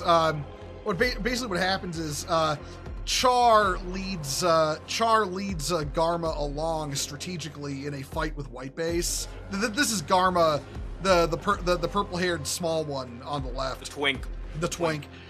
He feeds Garma false information, and which puts him in a position where White Base is able to launch an attack on his ship, and Garma gets blown the fuck out, and the last thing he hears is Char laughing at him. Yeah, I love to blow the fuck out of Garma. You know what I'm saying? Yeah. Hey, listen. Hey, same, yo. Hey, Uh, high five, Hey, Okay, yeah. Okay, both of you. I'm gonna ask you to calm it down because all I have to say is wood. Yeah, also. Yeah, no, wood. Totally would. I ain't lying. Yeah, I'm gonna ask you guys to turn it up. Turn up. Turn up and Turn back up that for thing what? So yeah, as you know, White Base maneuvers toward Jaburo and the war starts, you know, turning in the Federation's favor. You know, they're able to launch counterattacks I want to say first. This also leads Zeon to have it out for the White Base, specifically even Orida. All of their propaganda started hammer for the Witty Base's death. Yeah, so like the white base becomes the white base crew with the Gundam becomes like, you know, target number 1, and the while the Zeon is busy trying to kill the Gundam Amuro and the white base crew, the Federation starts launching counterattacks. They retake Europe. They retake Europe first. Ew. And as they're doing this, white base makes it to Jaburo, and they're able to get the Gundam's flight data and distribute it throughout the Federation. And from this point on, the Federation now has mobile suits in play with their GM, with the, I had it up before, hold on, the GM and its many variants. Because basically, like, where was the GM on this list? Our boy Dozo with his big dick Zan. He only was Nero. mass-produced. Also, if I'm not mistaken, the timeline, we're kind of close to, like, my favorite portion, Elite MS Team. Oh yeah, so Oh yeah, 8th MS team is so good. so you So fucking good. so you Intro had is a banger. so you had the GMs, you had these boys, the GM snipers. The gym. You had the GM ground types. Basically, these were all like, you know, the first Federation suit, like the first proper, The fucking guy. yeah, first proper mass-produced Federation suits. But then you also had other things going on, because this is kind of a funny little thing about the Federation. They didn't put all their eggs in one basket. They had let's see, where's the RX They had section? So many fucking projects going on. Like You- Blue are you Destiny, looking for ground shit like that. types? Yep, like they had, let's see, RX-78 V series, there it is. yeah. 78-2's there. I'm sure from 78-2 you can go to ground type from there. Which are these? That's full armor. GO4. I'm looking for the ground type. I think you want to go to 78-2 and it's gonna say developed into ground type. Yeah. Oh, okay. Anyway, I think the that's the GO4 is easiest sexy. way. Actually, yeah, hold up. Where is RX-78? There we go. RX-72 developed. 4 is so sexy. The developed- RX-45 also start getting worked. You want to look for ground. Real type, C type, full armor, Solomon Express. Developed into. Here we go. America type. My favorite. That's Some of these aren't UC timeline stuff, so like yeah. There's so many Gundams. It's actually a little ridiculous. Yeah. Half Gundam, Perfect Gundam, Core, mass production type. That doesn't even have a picture. Damn. Novel, probably. Okay, stuff. important thing. Oh, go ahead. I'll just link you ground type. Hold Yeah, on. yeah. Thank you. Thank you. Oh, RX-79 is the ground type. Yeah. The Perfect Gundam started a model building manga thing, Yeah, no. Well, so they wanted it. we should PS in Lancaster. and we probably should point out that, you know, the like. You And know, it's not a real Um, universe. Feather, actually, I came here to laugh at you was actually in Zeta Gundam. He said that to Amuro, not Garma. Oh yeah. it's still one of the best classic moments in Gundam. What are you It's so doing here good. on Earth? Oh, I found I it. came here to laugh at you. It goes so hard. I found it. Here it is. This is the Gundam. This was like the Gundam ground type. This was an attempt at like building a mass-produced Gundam, and one of the best Universal Century OVAs stars this unit. It is called 8th MS Team. If you want, 08th. yeah, 8th Well, 8th MS Team. If you want a quick descriptor of what it is the Vietnam War with giant robots. well, it stars the ground type for a while, and then it swaps over to the EZ8. Ah, yes, the EZ8, also known as Also notice. yeah, EZ8, also known as we only built like 12 of these things. 12 of these ground types. We don't have enough parts, so we're gonna Let's use some Zaku parts. yeah, we're gonna need to get our parts from. Easy 8 is kind of sexy. It is though. EZ8 is so good. But yeah, the EZ8 is what you get when you take a Gundam ground type, and then you have to go to Walmart to get the replacement parts. Hey, but it comes out looking good though. I mean, yeah. EZ8 is so good. I mean, yeah. it squares up with that goof custom in one of the best fights in all of Gundam. Dude, I love Norse Packard. Such a great character.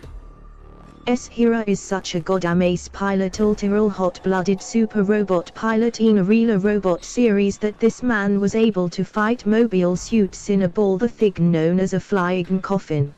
Yep. Let's see. Like, all the while too, Xeon is also developing new, Crazy weaponry. Yeah, It's a crazy arms race. yeah, they are. It is the apocalypse. They are both sides are throwing The Goof and Dom. Yeah, It's like a new thing's being developed every day. yeah, like new suits like every day. Like we had. Or mobile armors like the Absolus. Hey, I want to point out, you know the existence of the Dom means that out there is a suit called the Sub. Oh yeah. I mean, the Dom does have a whip.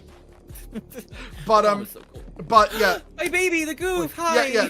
The One Goof. of That's my Xeon's child. I love major him. development problems. yeah, this is the Goof. This was a attempt. Best. It was attempted and upgraded Zaku, and they were just like, we can't produce this fast enough, so we'll just give it to like officers and shit, you know.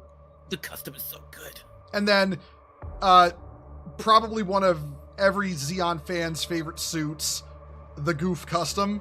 Oh yeah, Yeah, Norse baby, Packard. yeah. Listen. Yeah, bye bye. Make a new super Look at that prototype so sexy fast they motherfucker. for a long time lacked any common parts to repair and maint or replace suits. Yep. I wish I had his machine gun on it. Yeah, like every time I see this, You gotta show the flight type for me, please. oh, no, every time I see the Goof custom, Norse Packers theme music starts playing in my head. I think my favorite shot of the Goof custom is when Norse Packard does that pose when he sends out his flare. That like yeah. that dual pose. It's so good. Oh, Kibby, you were asking? Please show the flight type. This one? Yeah, the Goof flight type. Yeah, please. Yep, it's there. It's Show on it. screen. Yeah. Oh, Let's go. It's so fucking hot. Let's take the Goof and slap some fucking Dom legs on that bitch. Yeah, Hell yeah. So that suit has like the leg like hover units on the legs of the Dom. This suit, It's so hot. yeah. Eventually, the black tri-stars, the Ace Squadron from Loam, were given these. They use the DOMs, yeah. Yep. And then we got the Thrusters in the legs was a common feature of high mobility Xeon units. yep. Yep. A high Parker. Yeah, that was the Rick Dom, and then there was the Rick Dom 2. Yeah, if the Rick Dom is so great, why isn't there a Rick Dom 2? The Rick Dude, Dom 2. I Damn. love Xeon suits. Just go so hard. They They really do. fucking do. The mono eye is just so Yeah. good. And that activation sound when it fucking Hey. turns on. Hey, Oh. hey, you guys gush about Xeon suits for a bit. I'll be right back. Xeon Okay. development is I'll be like, second don't get me to wrong. none. There is some cool ass Gundams in the Gallant is Federation. over here, and I think he brought cookies for me. And Oh him. shit, I want a cookie. But yeah, The Federation does have good suits, as I mentioned earlier in the stream. The Rizal is one of my favorite The Rizal's a good Federation one. suits. The Rizal Delta Defensor Plus is one of my B is so- favorites. Delta Plus, the Yakushiki I actually really like too. I just wish you know we that- could have seen it transform though. Yeah, I mean we do know that the Yakushiki was supposed to transform, Yep. but then It's supposed to be essentially a Delta Plus essentially. Yeah, but Gundam-fied. but the armor frame couldn't. Stark Jagan, do yeah, it. yeah. Yeah. Stark And it Jagan's had good the too. ice off depth perception. There's just Call something sign about Xeon Accentier, who's a streamer I also stream with a lot. He really likes the Jesta. That's one of his favorite suits. That's a good one. But for me personally, especially in Gundam Breaker 4, I make Zeke suits a lot. I really like Zeke's. I make abominations that somehow turn into armored core mechs. Kibby, I'm not. I mean, this is probably our first time I interacting. haven't played fucking Breaker in a while.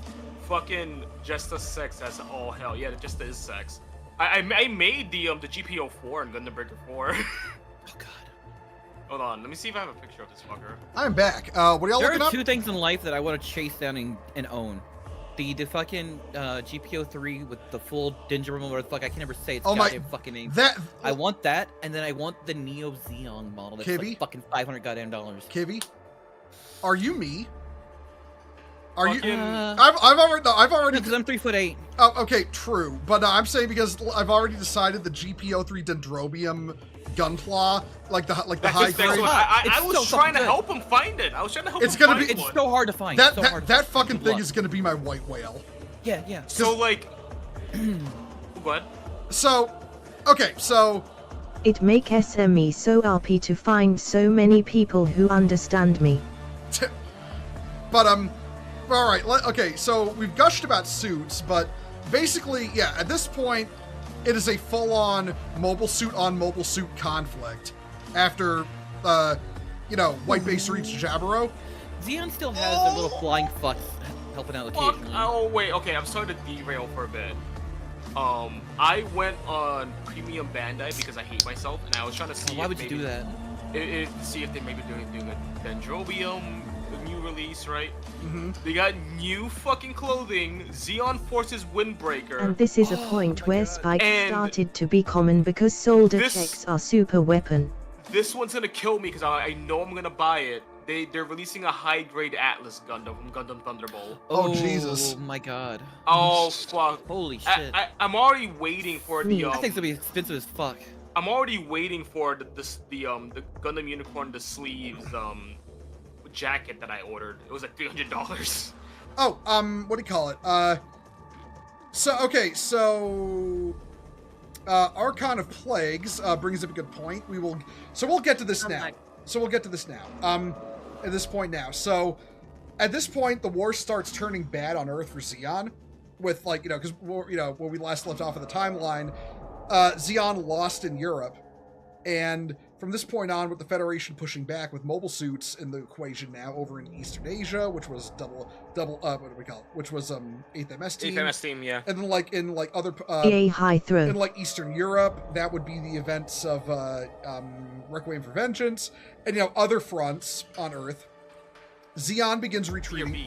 Xeon begins retreating from Earth. In one of the I hate to do this while Millie's AFK because she loves the Zuda, but in one of the Igloo episodes, it shows the Zuda actually gets deployed in battle against GM space type GMs, and actually proves itself as a mobile suit, but the pilot redlines the suit and blows up. Basically, I kind of want Millie to get back in time to talk about this part because she loves the Zuda. Thunder Gunderbolt mentioned. Oh yeah. Also during all this, over in the Thunderbolt set, Sucker 2 is so fucking sexy. over in an area called the Thunderbolt sector, which was caused by more colonies destroyed by Psycho Zaku is peak. Yeah, because there was also fighting in space still over Fuck you, Jay. over in the. Jay is at my door. Hey Jay, how you doing? Hey, Jay. Where's the cookies at? I want a cookie. Oh, the cookies? Hang on, I got your cookies. Yeah, you're not Hot allowed Eva in a room without cookies. Yeah, you have to pay the cookie tax. But yeah, over in the Thunderbolt sector, which was more destroyed colonies, blown up by Federation and Xeon nuclear weapons and all that stuff. You got that's basically as my good friend Jackie calls it, Space Bosnia, where you got early Federation suits and Xeon sniper division in the wreckage fighting each other constantly. It's just there's just fighting everywhere now with mobile suits, and basically what happens is Xeon has to retreat from Earth, and Are you still talking with them? from that point on, I'll mute myself. okay, hey Colin, okay, I read a tweet from the creator of Thunderbolt. He said that the Thunderbolt anime is canon. Yeah. The manga is not, the anime or the OVA is.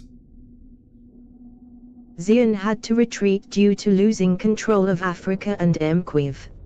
Yeah, Xeon. Yeah, Xeon retreats from Earth. A bunch of Xeon does remain behind. It's like the fighting isn't done on Earth, but the main body of the Xeon force leaves back for space. Also Mquiv was currently fucking their own forces and development. There is a reason Xeon, while losing mass resources, Xeon improves tech-wise. Yeah, basically, there was the massive inter-service rivalry between the various mobile suit developers, and at that point, like Xeonic and we should probably bring up Anaheim Electronics, the biggest war profiteers in human history. They played both sides. Yeah, Anaheim Electronics, who made a lot of the Federation mobile suits, are also making Xeon suits at this point. They're just sitting there counting their money like, all right, keep going. So basically, but at this point, you know, Xeon retreats to space. The Federation has a chance to regroup on Earth and begin launching their fleet, because launching their newly restored fleet into space from Jaburo, along with the White Base and the Gundam. And from here on, the war starts turning in the favor of the Federation as they Correct throw. Zeonic and Zimad were two rival cotton ractors that biddle much for Zeon's forces. Yep. So at this point, like say, the fighting moves into space. The Federation pushes on Solomon, which was a major asteroid, it's another hollowed out asteroid. There's a lot of those from like space colony production, but Solomon was one of the big Xeon bases. At Solomon, Dozal Zabi is killed in action by the Gundam and White Base, and from this point on in the war, Degwin Zabi basically wants to surrender. Like, he realizes this is going poorly. We may as well try to end the war on good terms, right? So he sends out his flagship, the Great Sovereign, to meet with General Revel near the moon. And so while this is happening, our boy over here on the right, Giran, Who did nothing wrong!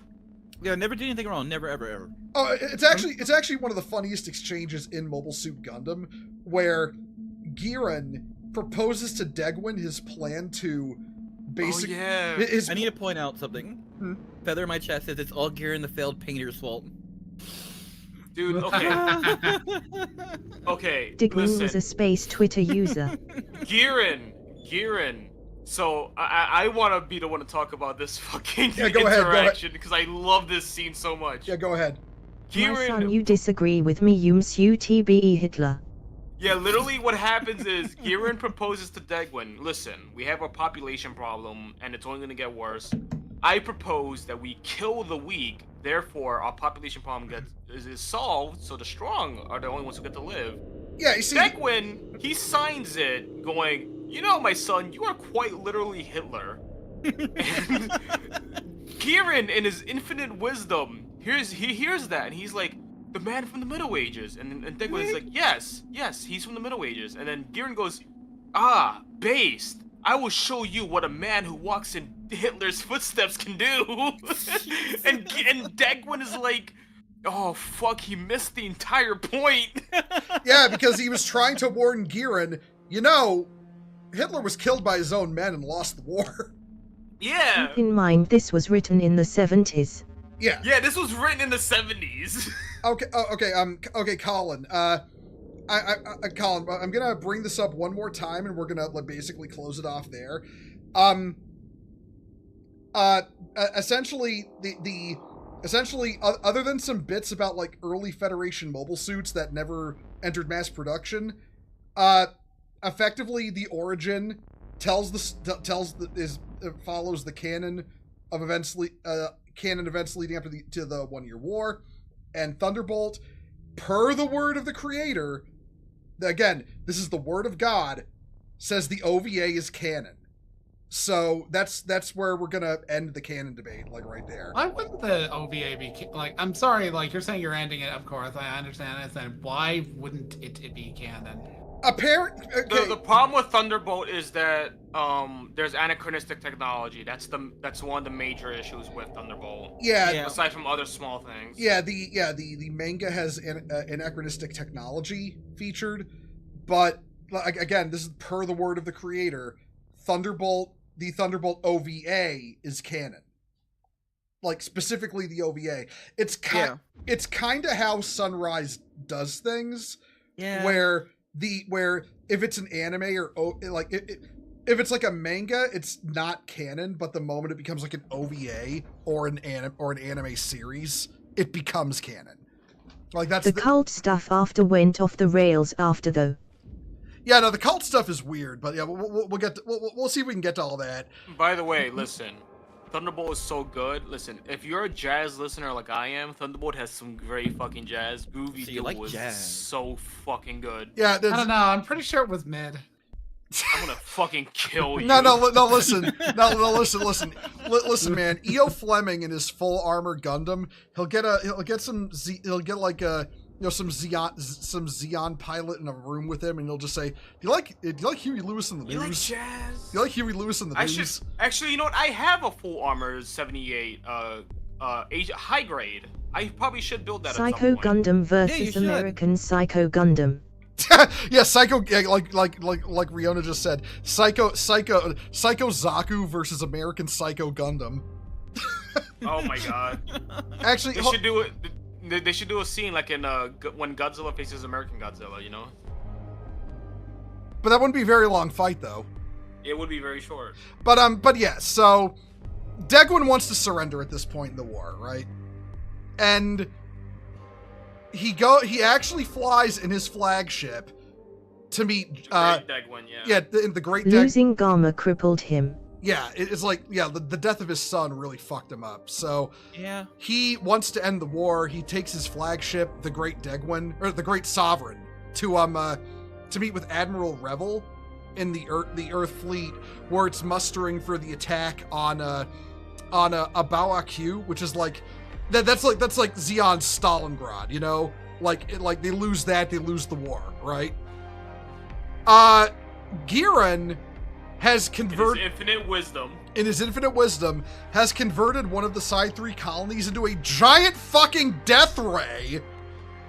As one does, come on. And fires it at the Federation fleet, blows half the fleet up, and kills his father. How many people in that colony had to die for him to turn it into You know, Yes, you know, that's how you know, many. I Yes. All of them.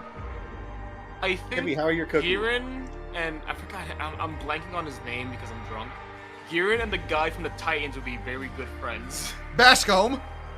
Bascombe, yeah, baby, Bascombe. Otherwise known as the man with the largest head. Like his Yeah, fucking honestly. his hat is a fucking portable hole from D&D because his head just keeps going. Yeah, listen, man's head is just a blumpkin on his shoulders. but okay. So, Degwin's What if we made Bakuto from host in he shall but fat? but yeah, so at this point, Degwin's dead. The Federation is now mad. And basically from here on out, the Federation launches the final battle of the war, which is the Battle of Abawa Q. You know, the final Xeon Fortress. The whole thing is I'm not making this up. Look, the GM was a neat mobile suit. It was not as good as the Xeon suits. The Federation literally won the war through Soviet tactics. They could produce more suits and just throw them into the grinder until they won, basically. And that's how they won Abawa Q. Basically, Giran is shot dead by Cassilia. Cassilia shot dead by fucking Char. Yeah, Cassilia's shot dead by Char. Char The most epic headshot ever, by the way. Char gets into a final battle with Amuro. Char's new experimental suit, the Zhong. Yeah, the Zhong is destroyed. The Gundam is destroyed. White Base. Such a fucking epic scene. Yeah, though. Like, what- holy shit! You need to find a screenshot from it. 'Cause it's just that, Oh, hold on. that shot is so good. Can you find?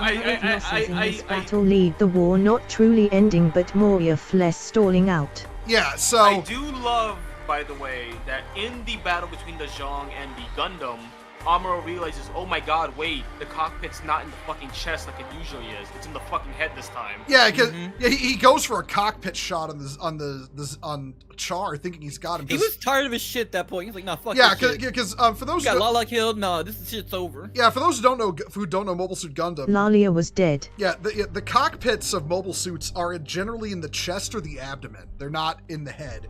Or in Turn A, they're literally at the cock. Yeah, it's a literal cockpit, like fucking Zone of the Enders. Fucking love Turn A, man. But Zone of the Enders is so fucking good. PC port Sorry. 1. The But head are mostly I think there is a full PC sensor port, but it's equipment. not great. and it's of 2. I want 1. But It's 1 and 2. What do you mean? oh, it Both of is. them. Yeah. Oh shit. Okay. Just it's not great. Okay. I have it. But yeah. So Also important note. Don't forget the Zhang legs are just for show. Yeah, no, Char's like. The Xian was based on reports of the B Gundam.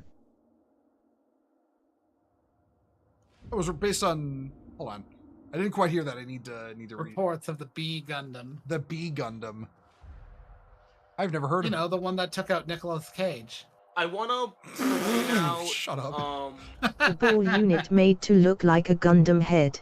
Oh yeah, the ball unit. Oh, that yeah. fucking dirty Yeah, that boy. fucking stupid idiot. Yeah. Yeah, that's. Oh my god. But yeah, so at this point, you know, every like the Gundam's gone, the Char's new experimental suit gone, White Base gone, on fire, Abawa Q on fire. Most of both sides are dead, but Abawa Q is taken. At 12 o'clock in the morning on the dot, January 1st, 0080, the war ends. And a certain man, Anavel Gato, was really mad that he was held back from sorting into the Battle of Baoku. oh, hey, Amuro was a broken PTSD Detroit wreck begging and crying Lalia for it be okay for him to live. oh yeah, oh, but Damn. it's actually one of the things when I watched, because there's, because also it's called, you know, Mobile Suit Gundam, but also Gundam 0079, the original series, to like differentiate it from the others.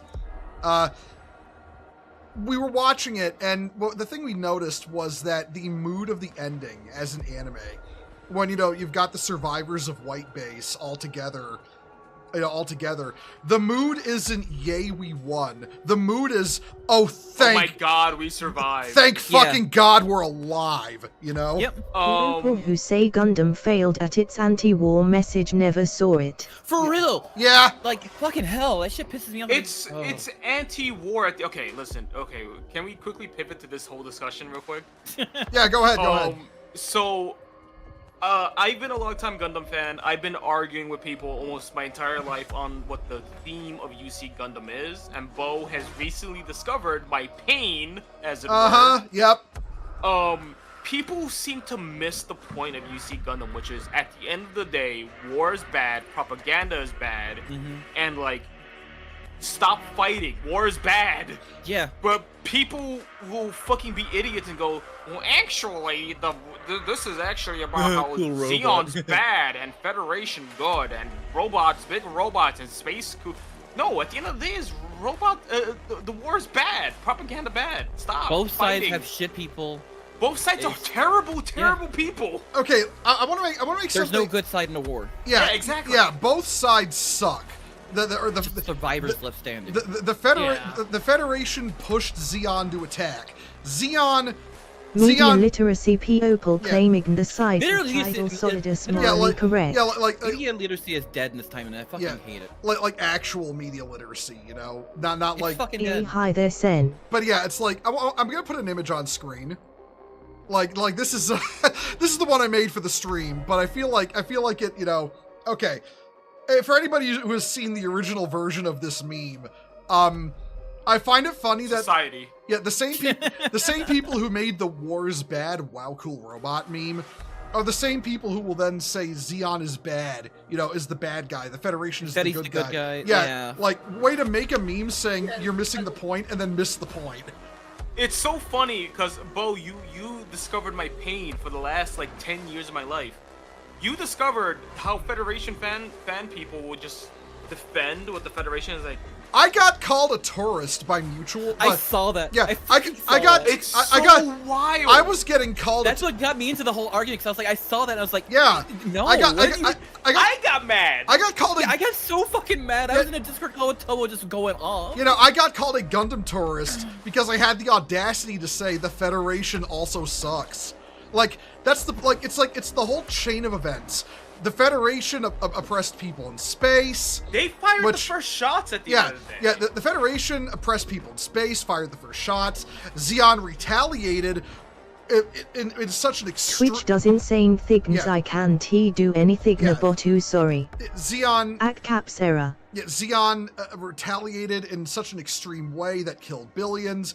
The Federation, then maybe when they should have just tried to cool jets and end the war, decided to keep fighting. They recruited child soldiers, Corruption was rampant on both sides. Yeah, they recruited child soldiers to man Titans, White Base. Oh, we're gonna get to the Titans, but yeah, it's like the theme of Gundam is that, you know, war is awful, and you know, governments. There's no good side. There's no good side in war. There's only the people caught in the middle.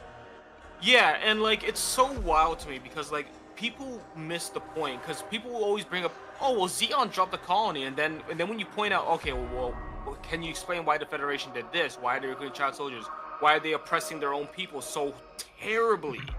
It's just like, well, actually, there's a reason. And then alternatively, Bo, you saw this. They would just go, oh, that one's not canon.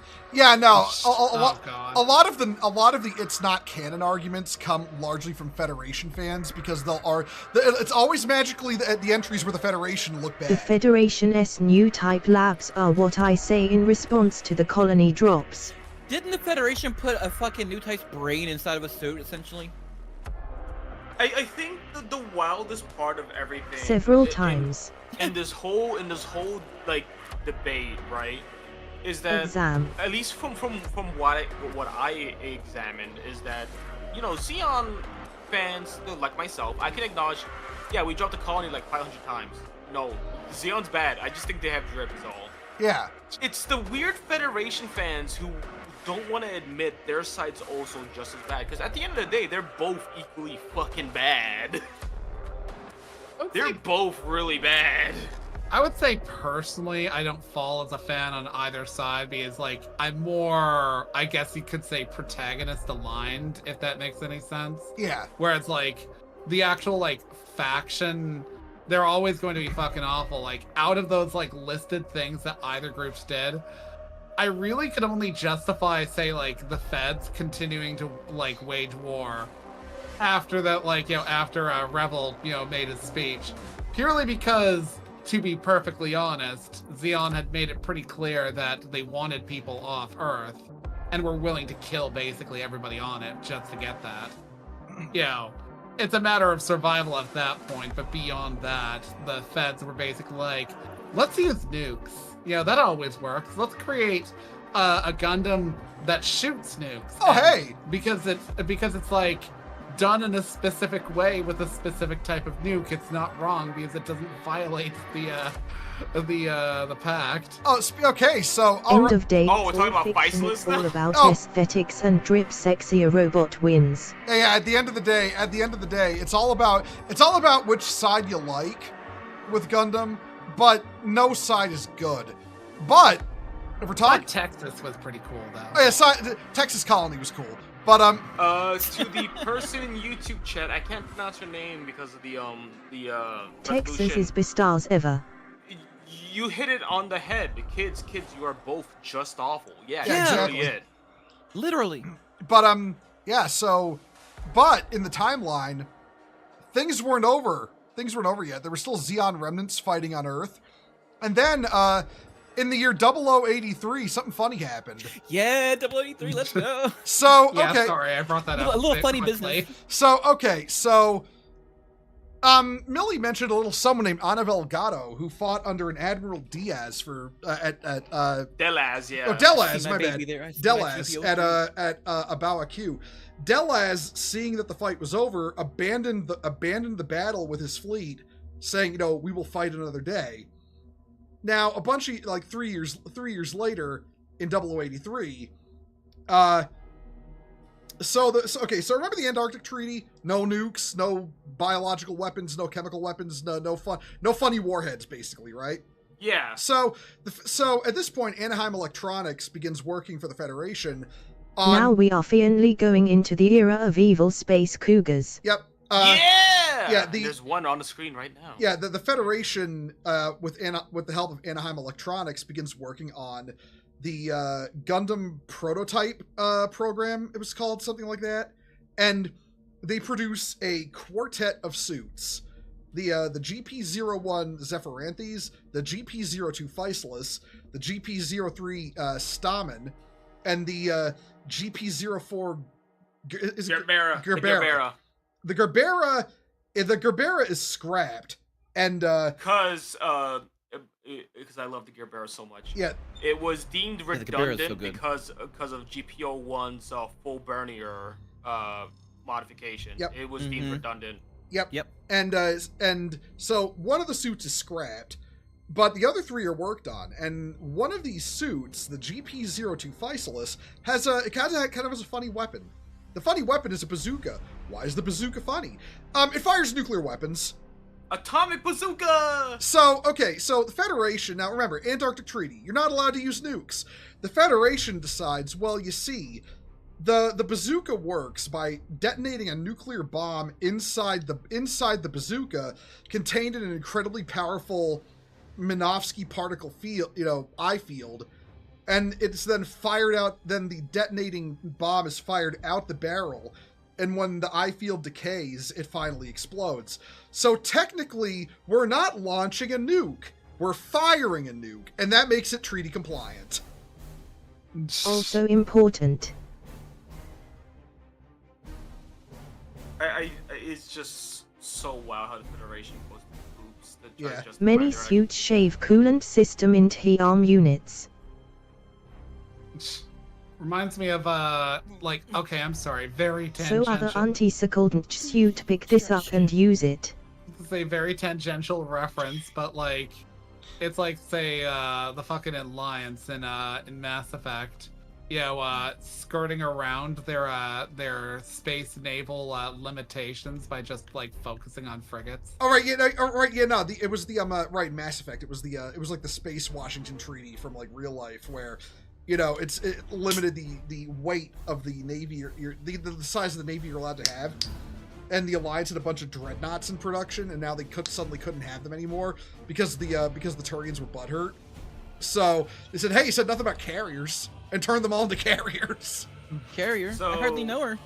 Feather, if you're saying fucking what to the workaround the Federation thought of, they generally thought they were cooking with that one, by the way. Yeah. They Yeah, generally no. thought that they were cooking. Yeah. Until, a certain funny event happens where the Physalis ends up in Right. remnant Xeon hands, and then they point out, hey They are guys, not very smart. you guys said that we weren't going to use this anymore, and you guys did it anyways. Oh, right, yeah. So essentially what happens is Admiral Delaz has this whole plan called Operation Stardust. And essentially with Operation Stardust, it involves hijacking the Physalis, which that's the Physalis. This is the Physalis on the left, and that's the Zephyranthes on the right. Physalis is my baby. I love her. She will never do me wrong.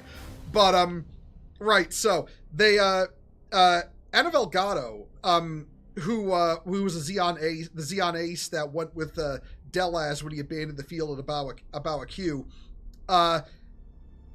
is sent to Earth to steal the Physalis, which he does successfully. Meanwhile, some idiot ensign named Ko gets in the Zephyranthes and doesn't actually fight for his own cause. He just does. He just fights for the propaganda, yeah. And Annabelle Gatto shows him no respect through the whole show. He's like, I fight for ideals, the Xeon ideals. You're just a cog in the Federation machine. He is such a bottom, he apologies mid-fight. Yeah. he calls him True, sir yeah. and everything too, yeah. Yeah, no, it's even Gatto's like... Gato standing on business over there. Yeah, no, Gatto is literally gobsmacked by the way this Ko dude is such a bitch. And he's like, holy shit, you're pathetic.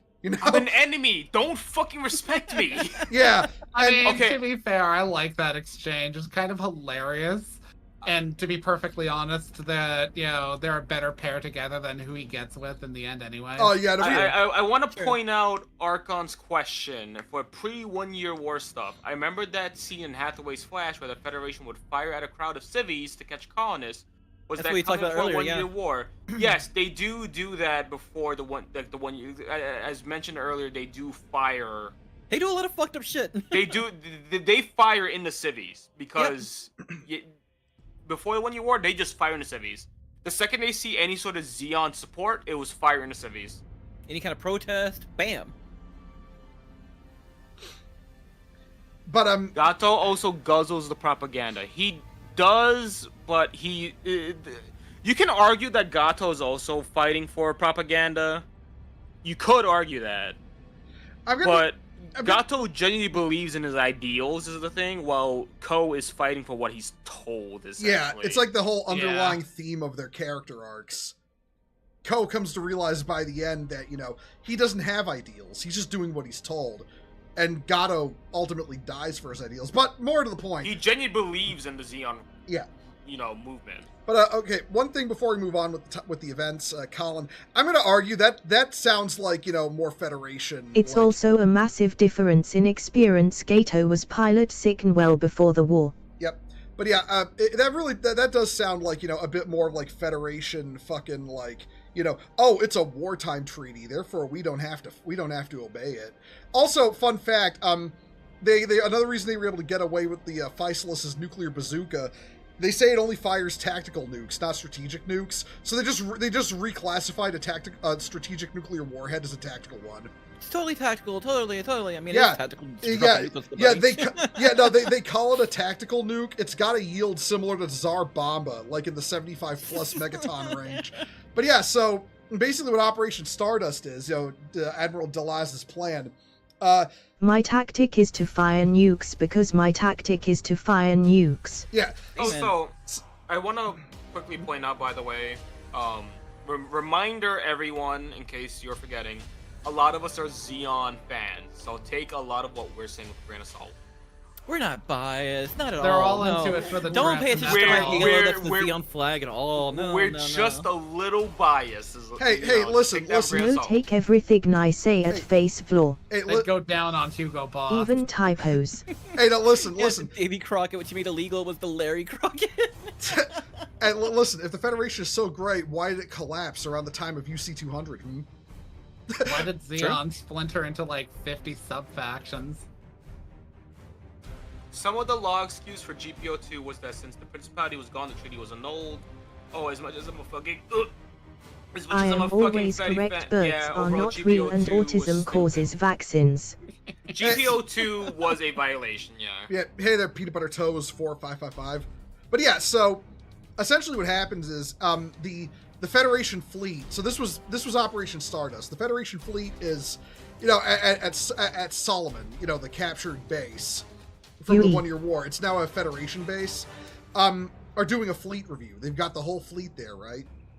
Annabelle Gatto in the Physalis rocks up to the fleet review with the nuclear bazooka and fires it into the Federation fleet and destroys like it's something. I think it's like something 40% of the fleet is wiped out in one shot. It's such a cool scene. Yeah, like fucker flies. The Nightmare of Solomon. Yeah, fucker flies up above Solomon, you know, with the Physalis, says the line, Solomon, I have returned, and then blows the Federation fleet to hell with a nuclear bomb. By the way, they were all there for a naval review. He caught them lacking, dude. Yeah, no, they were, and they didn't believe in the threat of once again, they're like, oh no, they're not a threat. Yeah, they stole a nuke, they're not a threat. And now the Federation has once again lost about half its fleet. And I think the issue partially is that they also thought that they were going to use Physalis for, you know, literally anything else but the naval review. But yeah, so now on top of that, a crazy Xeon lady named Seema has also engaged her half of the plan of Operation Stardust.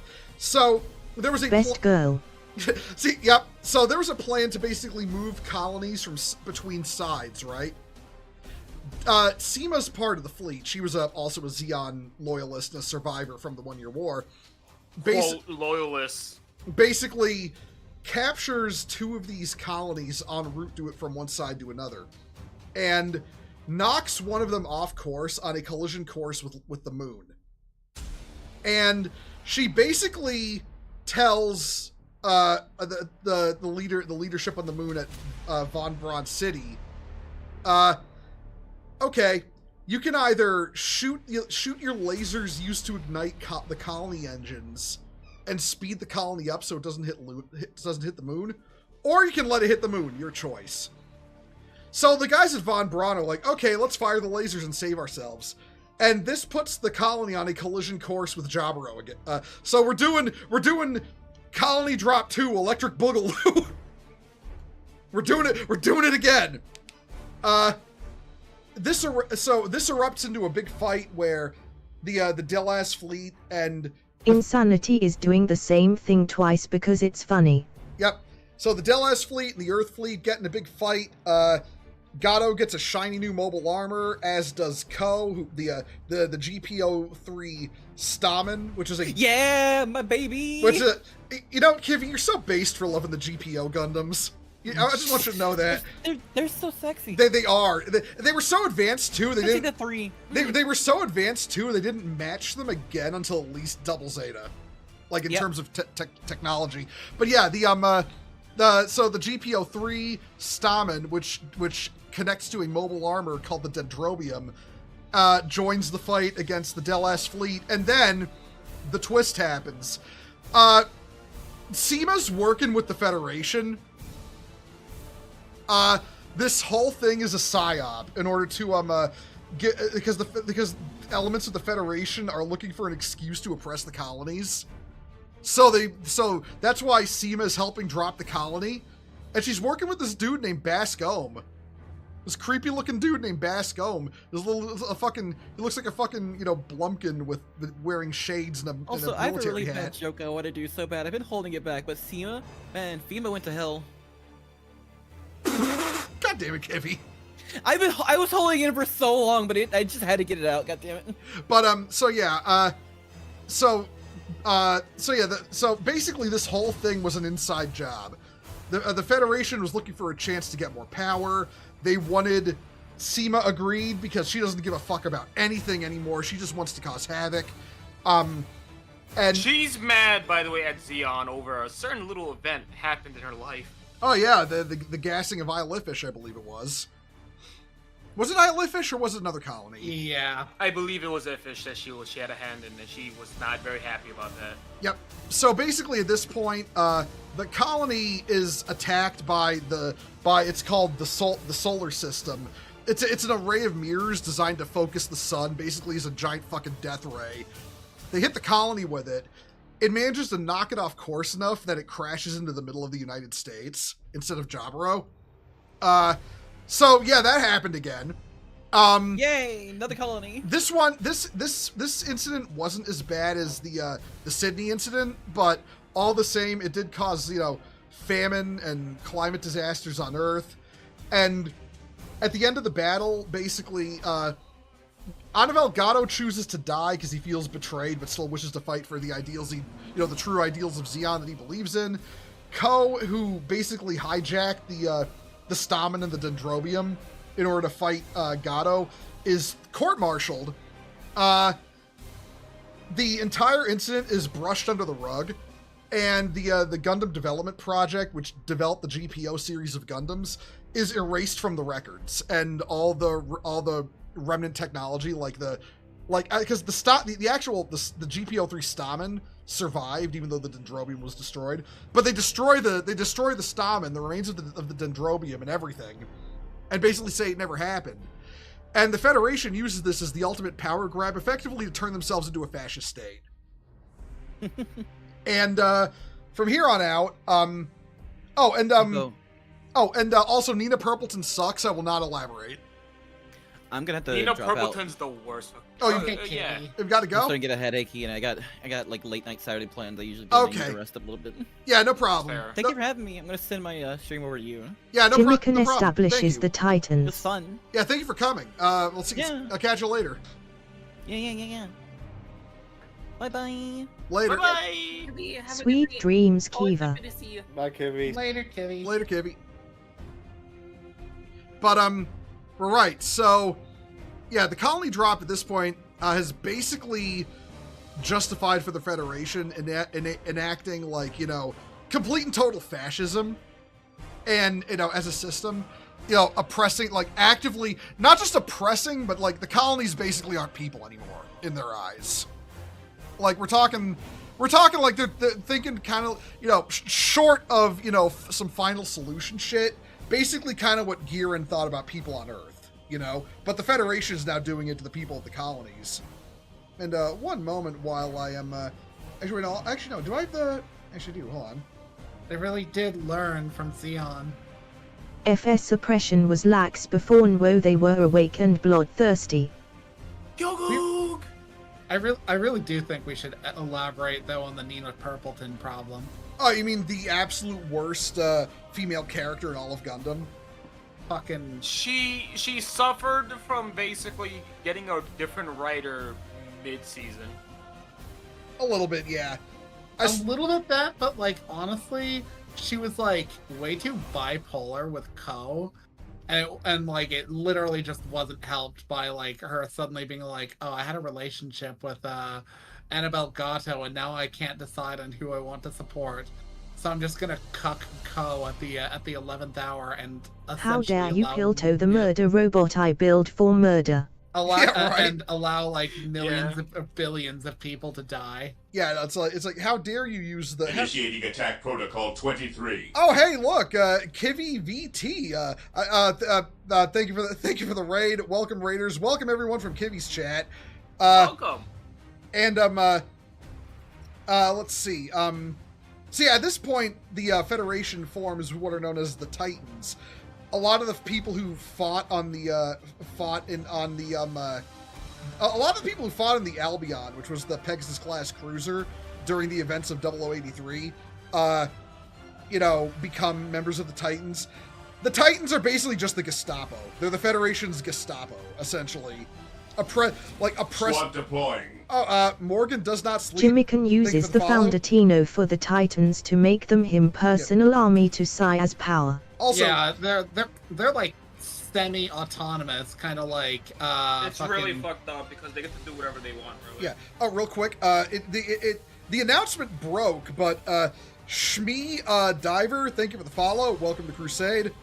Same to Morgan does not sleep, and also Tomo. Tomo. I know that's you, Tomo. Thank you too. The announcement thing for me getting followed is apparently breaking. I do apologize for that. Squad deploying. One of the first things we see the Titan do is beat the shit of Noah Bright, the captain of the White Base. Yep. Yeah. Oh no, even before this, like between 0083 and Zeta Gundam, like the Zeta Gundam was the second Gundam ever released, and it takes place after the events of 0083. Like between series, like one of the colonies staged a peaceful protest to for independence. The Titans reacted by gassing the colony. Like they just learned from Theo. Like they literally just killed everyone in the colony for protesting peacefully against the Federation. It's like when I say straight up. Squad deploying. There you are, Tomo. Yeah, thank you for the follow, Tomo. But yeah, like straight up Gestapo shit, and. From this point out, the conflict of the setting. They explicitly wanted to exterminate space enoids. Yeah, no, like I said, short of actively going full final solution, which they wanted to do anyway, they're like, yeah, let's go, let's just fuck space noids. We don't like space noids.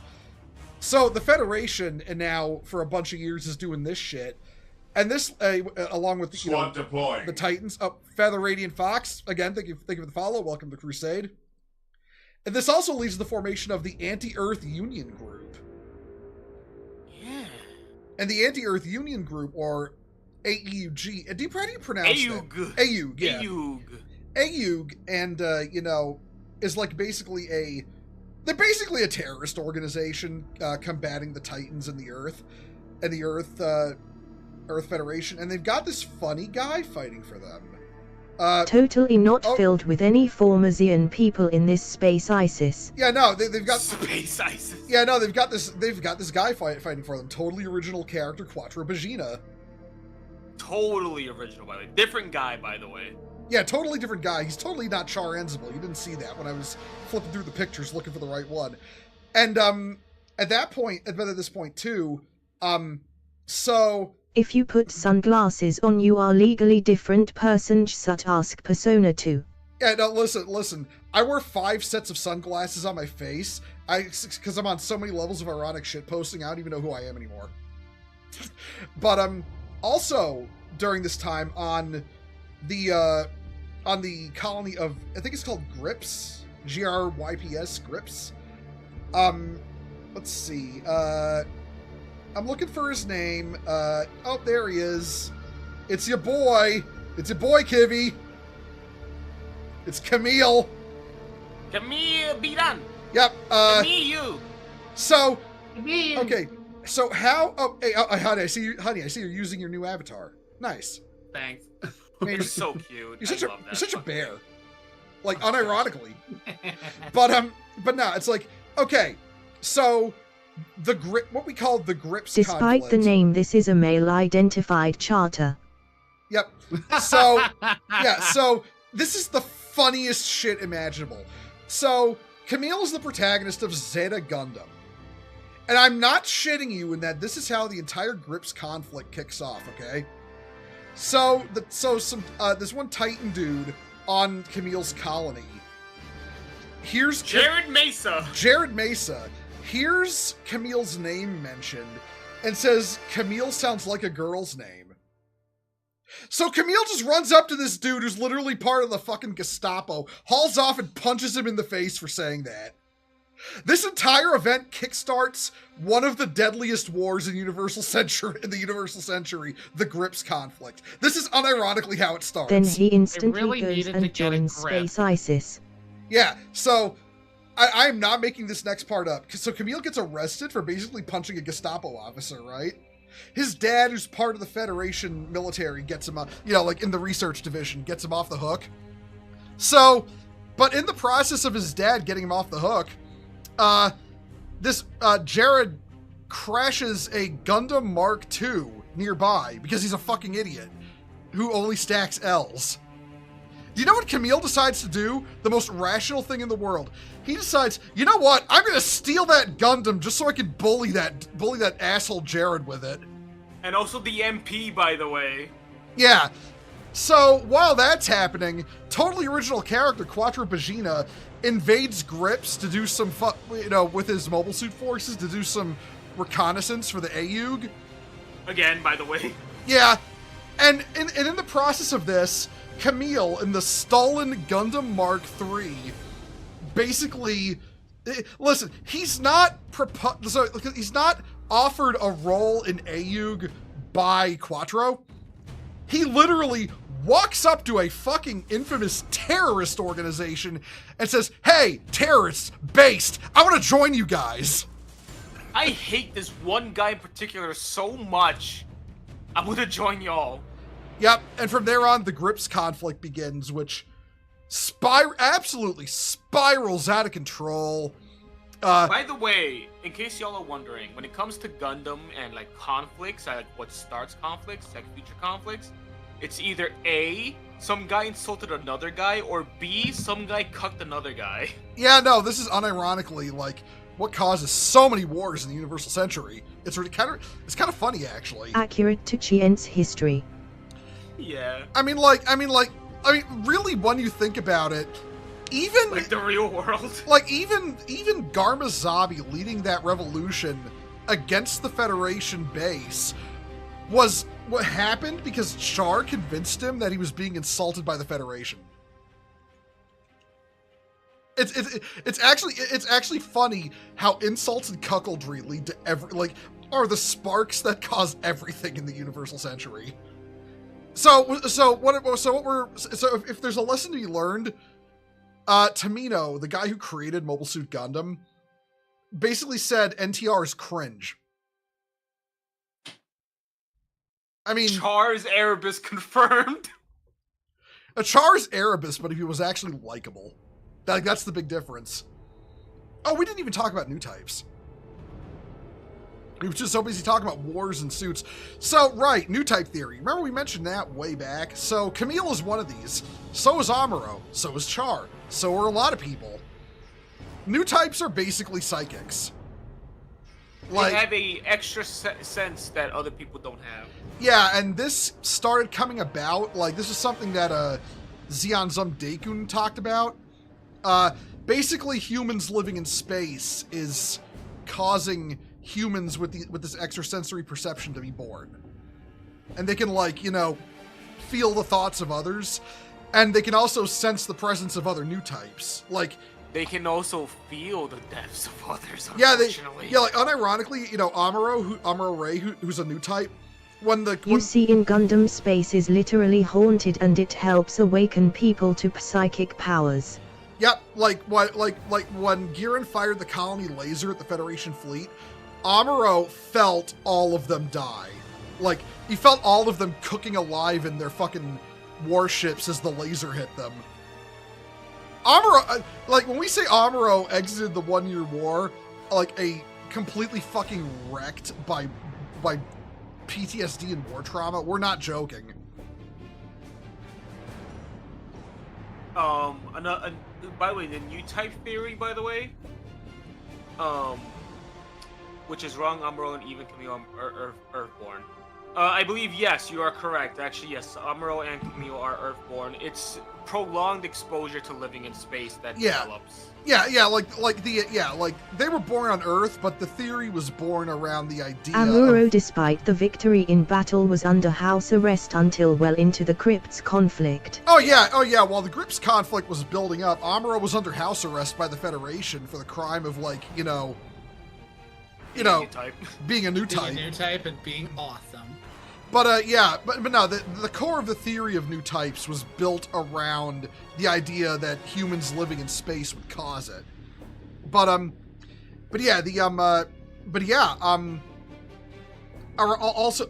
at this point, mobile suit technology was starting to change, so that they were building weapons that worked off new type powers.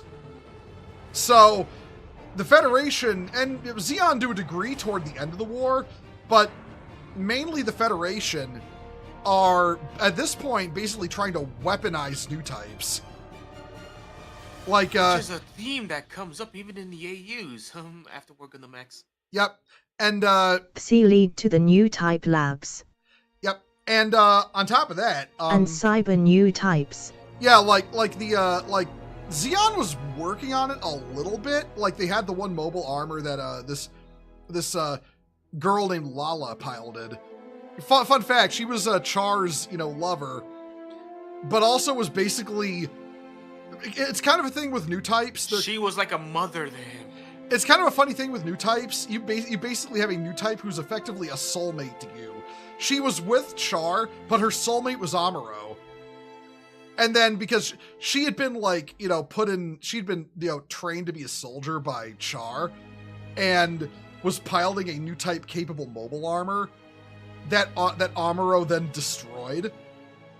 That was basically the moment where Amuro and Char became each other's biggest hater, because they blame each other for Lala's death. But yeah, no, she had a new type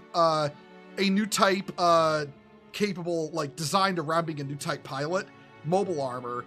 And then there's the Jiang, the one, the suit that Char piloted at the end at Abawa Q, was built around having a new type pilot as well.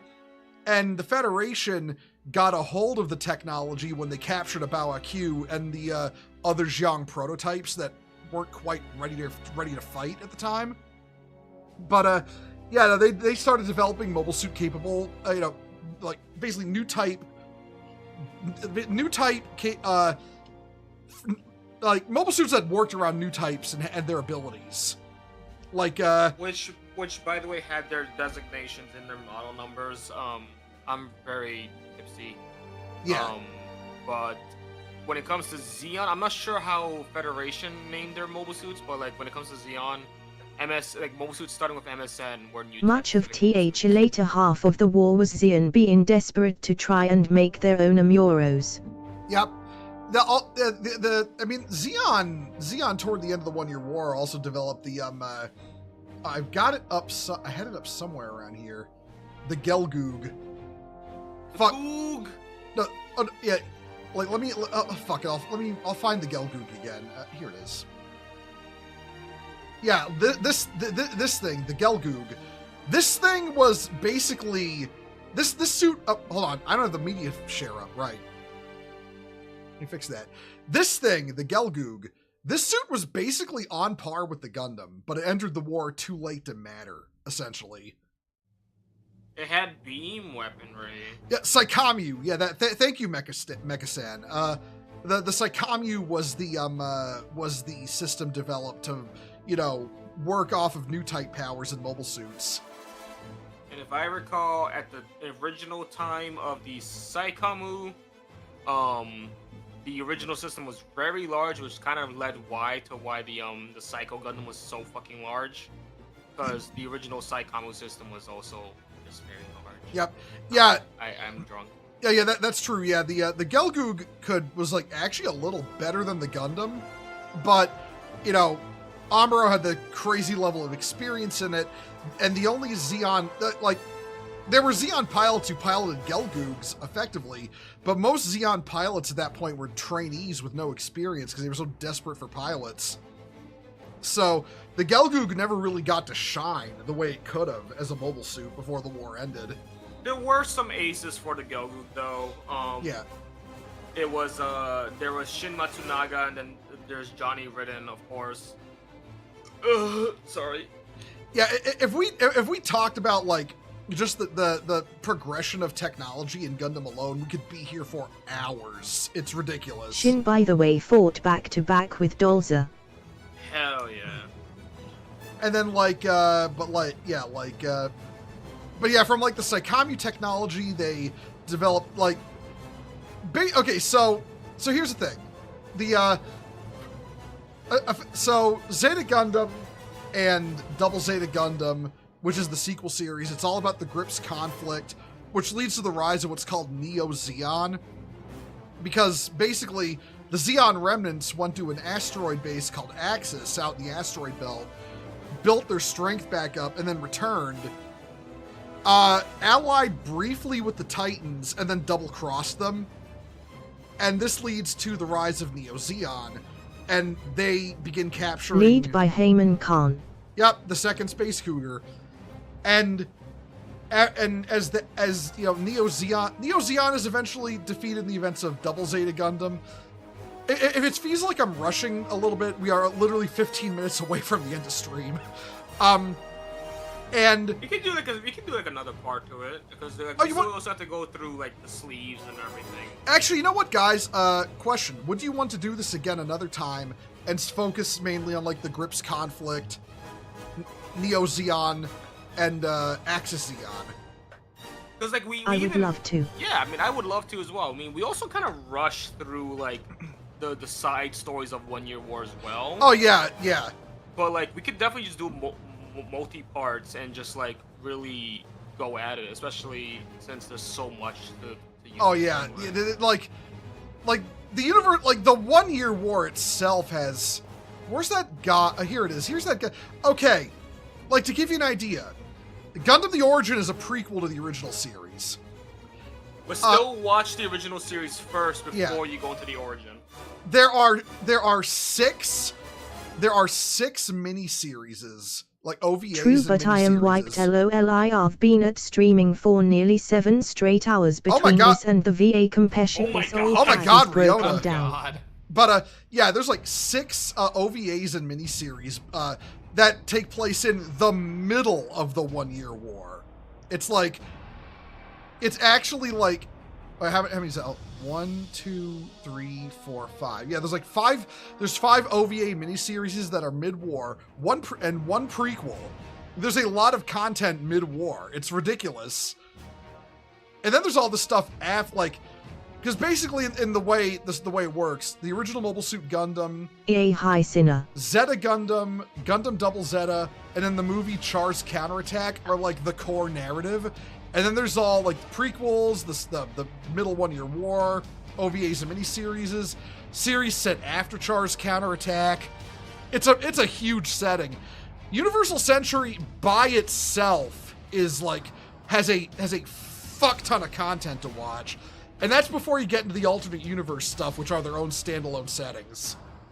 Which, again, if you really just want to go into something you can just get into and just have fun, and it's peak immediately off the get-go, After War Gundam X, that shit goes so hard. It or really Mobile does. Fighter G Gundam. Mobile Fighter G is so fun. I love it. Oh no, Mecha-san, that's something we mentioned before. The creator of Thunderbolt said that the OVA is canon. It's following, it's Sunrise's, policy. Once it's animated, it's canon. That's basically how they work. The OVA is considered canon, but not the manga. Yeah, the Thunderbolts it's in a weird state because it has, and I admit it has a lot of anachronistic technology. Yeah. The sub arms is very anachronistic. It does all. Starters. It does kind of help though that sort of takes place in space Bosnia. You know, Space Bosnia. the Thunderbolt sector. But yeah. Man Crossbones needs an anime. It really does. Like, listen, the day they announce the Crossbone anime, I'm just gonna nut. Like, let's be real here. I mean, listen, there's two things that you would nut for. It's either a sequel to Afterward Gundam X, right? Yeah. Or, as you said, Crossbone. Yeah. But honestly, as fun as this has been, Squad deploying. Oh, Cube321123, thank you for the follow. Welcome to Crusade. But yeah, as fun as this has been, Riona is probably crashing. Millie's getting drunk. So I think it's time we end the lore stream here. We're gonna do it. We are absolutely going to do another one of these. When we do that, we literally only finished like 1 year war. There's Yeah. so much more. the next time we'll cover like mid 1 year war stories and the Grips conflict. How about that? Yeah, that'll be fun. Yep. I will be the one who won't shut the fuck up about Thunderbolt though. All right, so give me a moment, everyone. I'm gonna find someone to dump y'all on. A daycare to send you Sutton's to. awesome, I'm so excited. Ocha's currently up. He is right. He's playing Factorio. I'm gonna send y'all to watch Ocha. So I hope you like the factory. Raid. Can you send me their name? Oh yeah. Yeah. I can get it. I can get it for Rihanna. So yeah, I'm going to set up the raid. I hope y'all enjoyed us ranting about Gundam lore for damn near 3 hours. We'll be back. The next time we do this, we will be doing, like I said, the side stories of the 1 year war and the Grips conflict. When it comes to my own streams, I'll probably have the schedule up soon. I think I know what I'll be playing. I'm dreading it, but I'm committed now. You'll find out more later. Thank y'all for coming. Thank you, Riona, Millie, Ash, Aaron, and Kivy. I know you're resting and you're out there. Thank you too. I will Wherever she is. I will probably. Thank you all so much for coming, my Belvode Dacklings and Bo S Crusader and Millie and Kiva ND Ash and Irin and everyone. Yep. I gotta. Dude, I how long have we been Sorry, I was planning this? a while. The last half. Sorry, I was distracting her. Okay, I gotta. Oh hey Jay. Hey Jay. All right, I gotta send the raid out. We're running out of Okay. time. I will catch y'all later. Take care, everyone. Yay, hi Kiva. Say hi to Ocha See for me. ya. Later, everyone. Squad deploying. Later, Bye, all. guys. CJV, thank you for the follow. Welcome to Crusade. I'm out. Later, guys.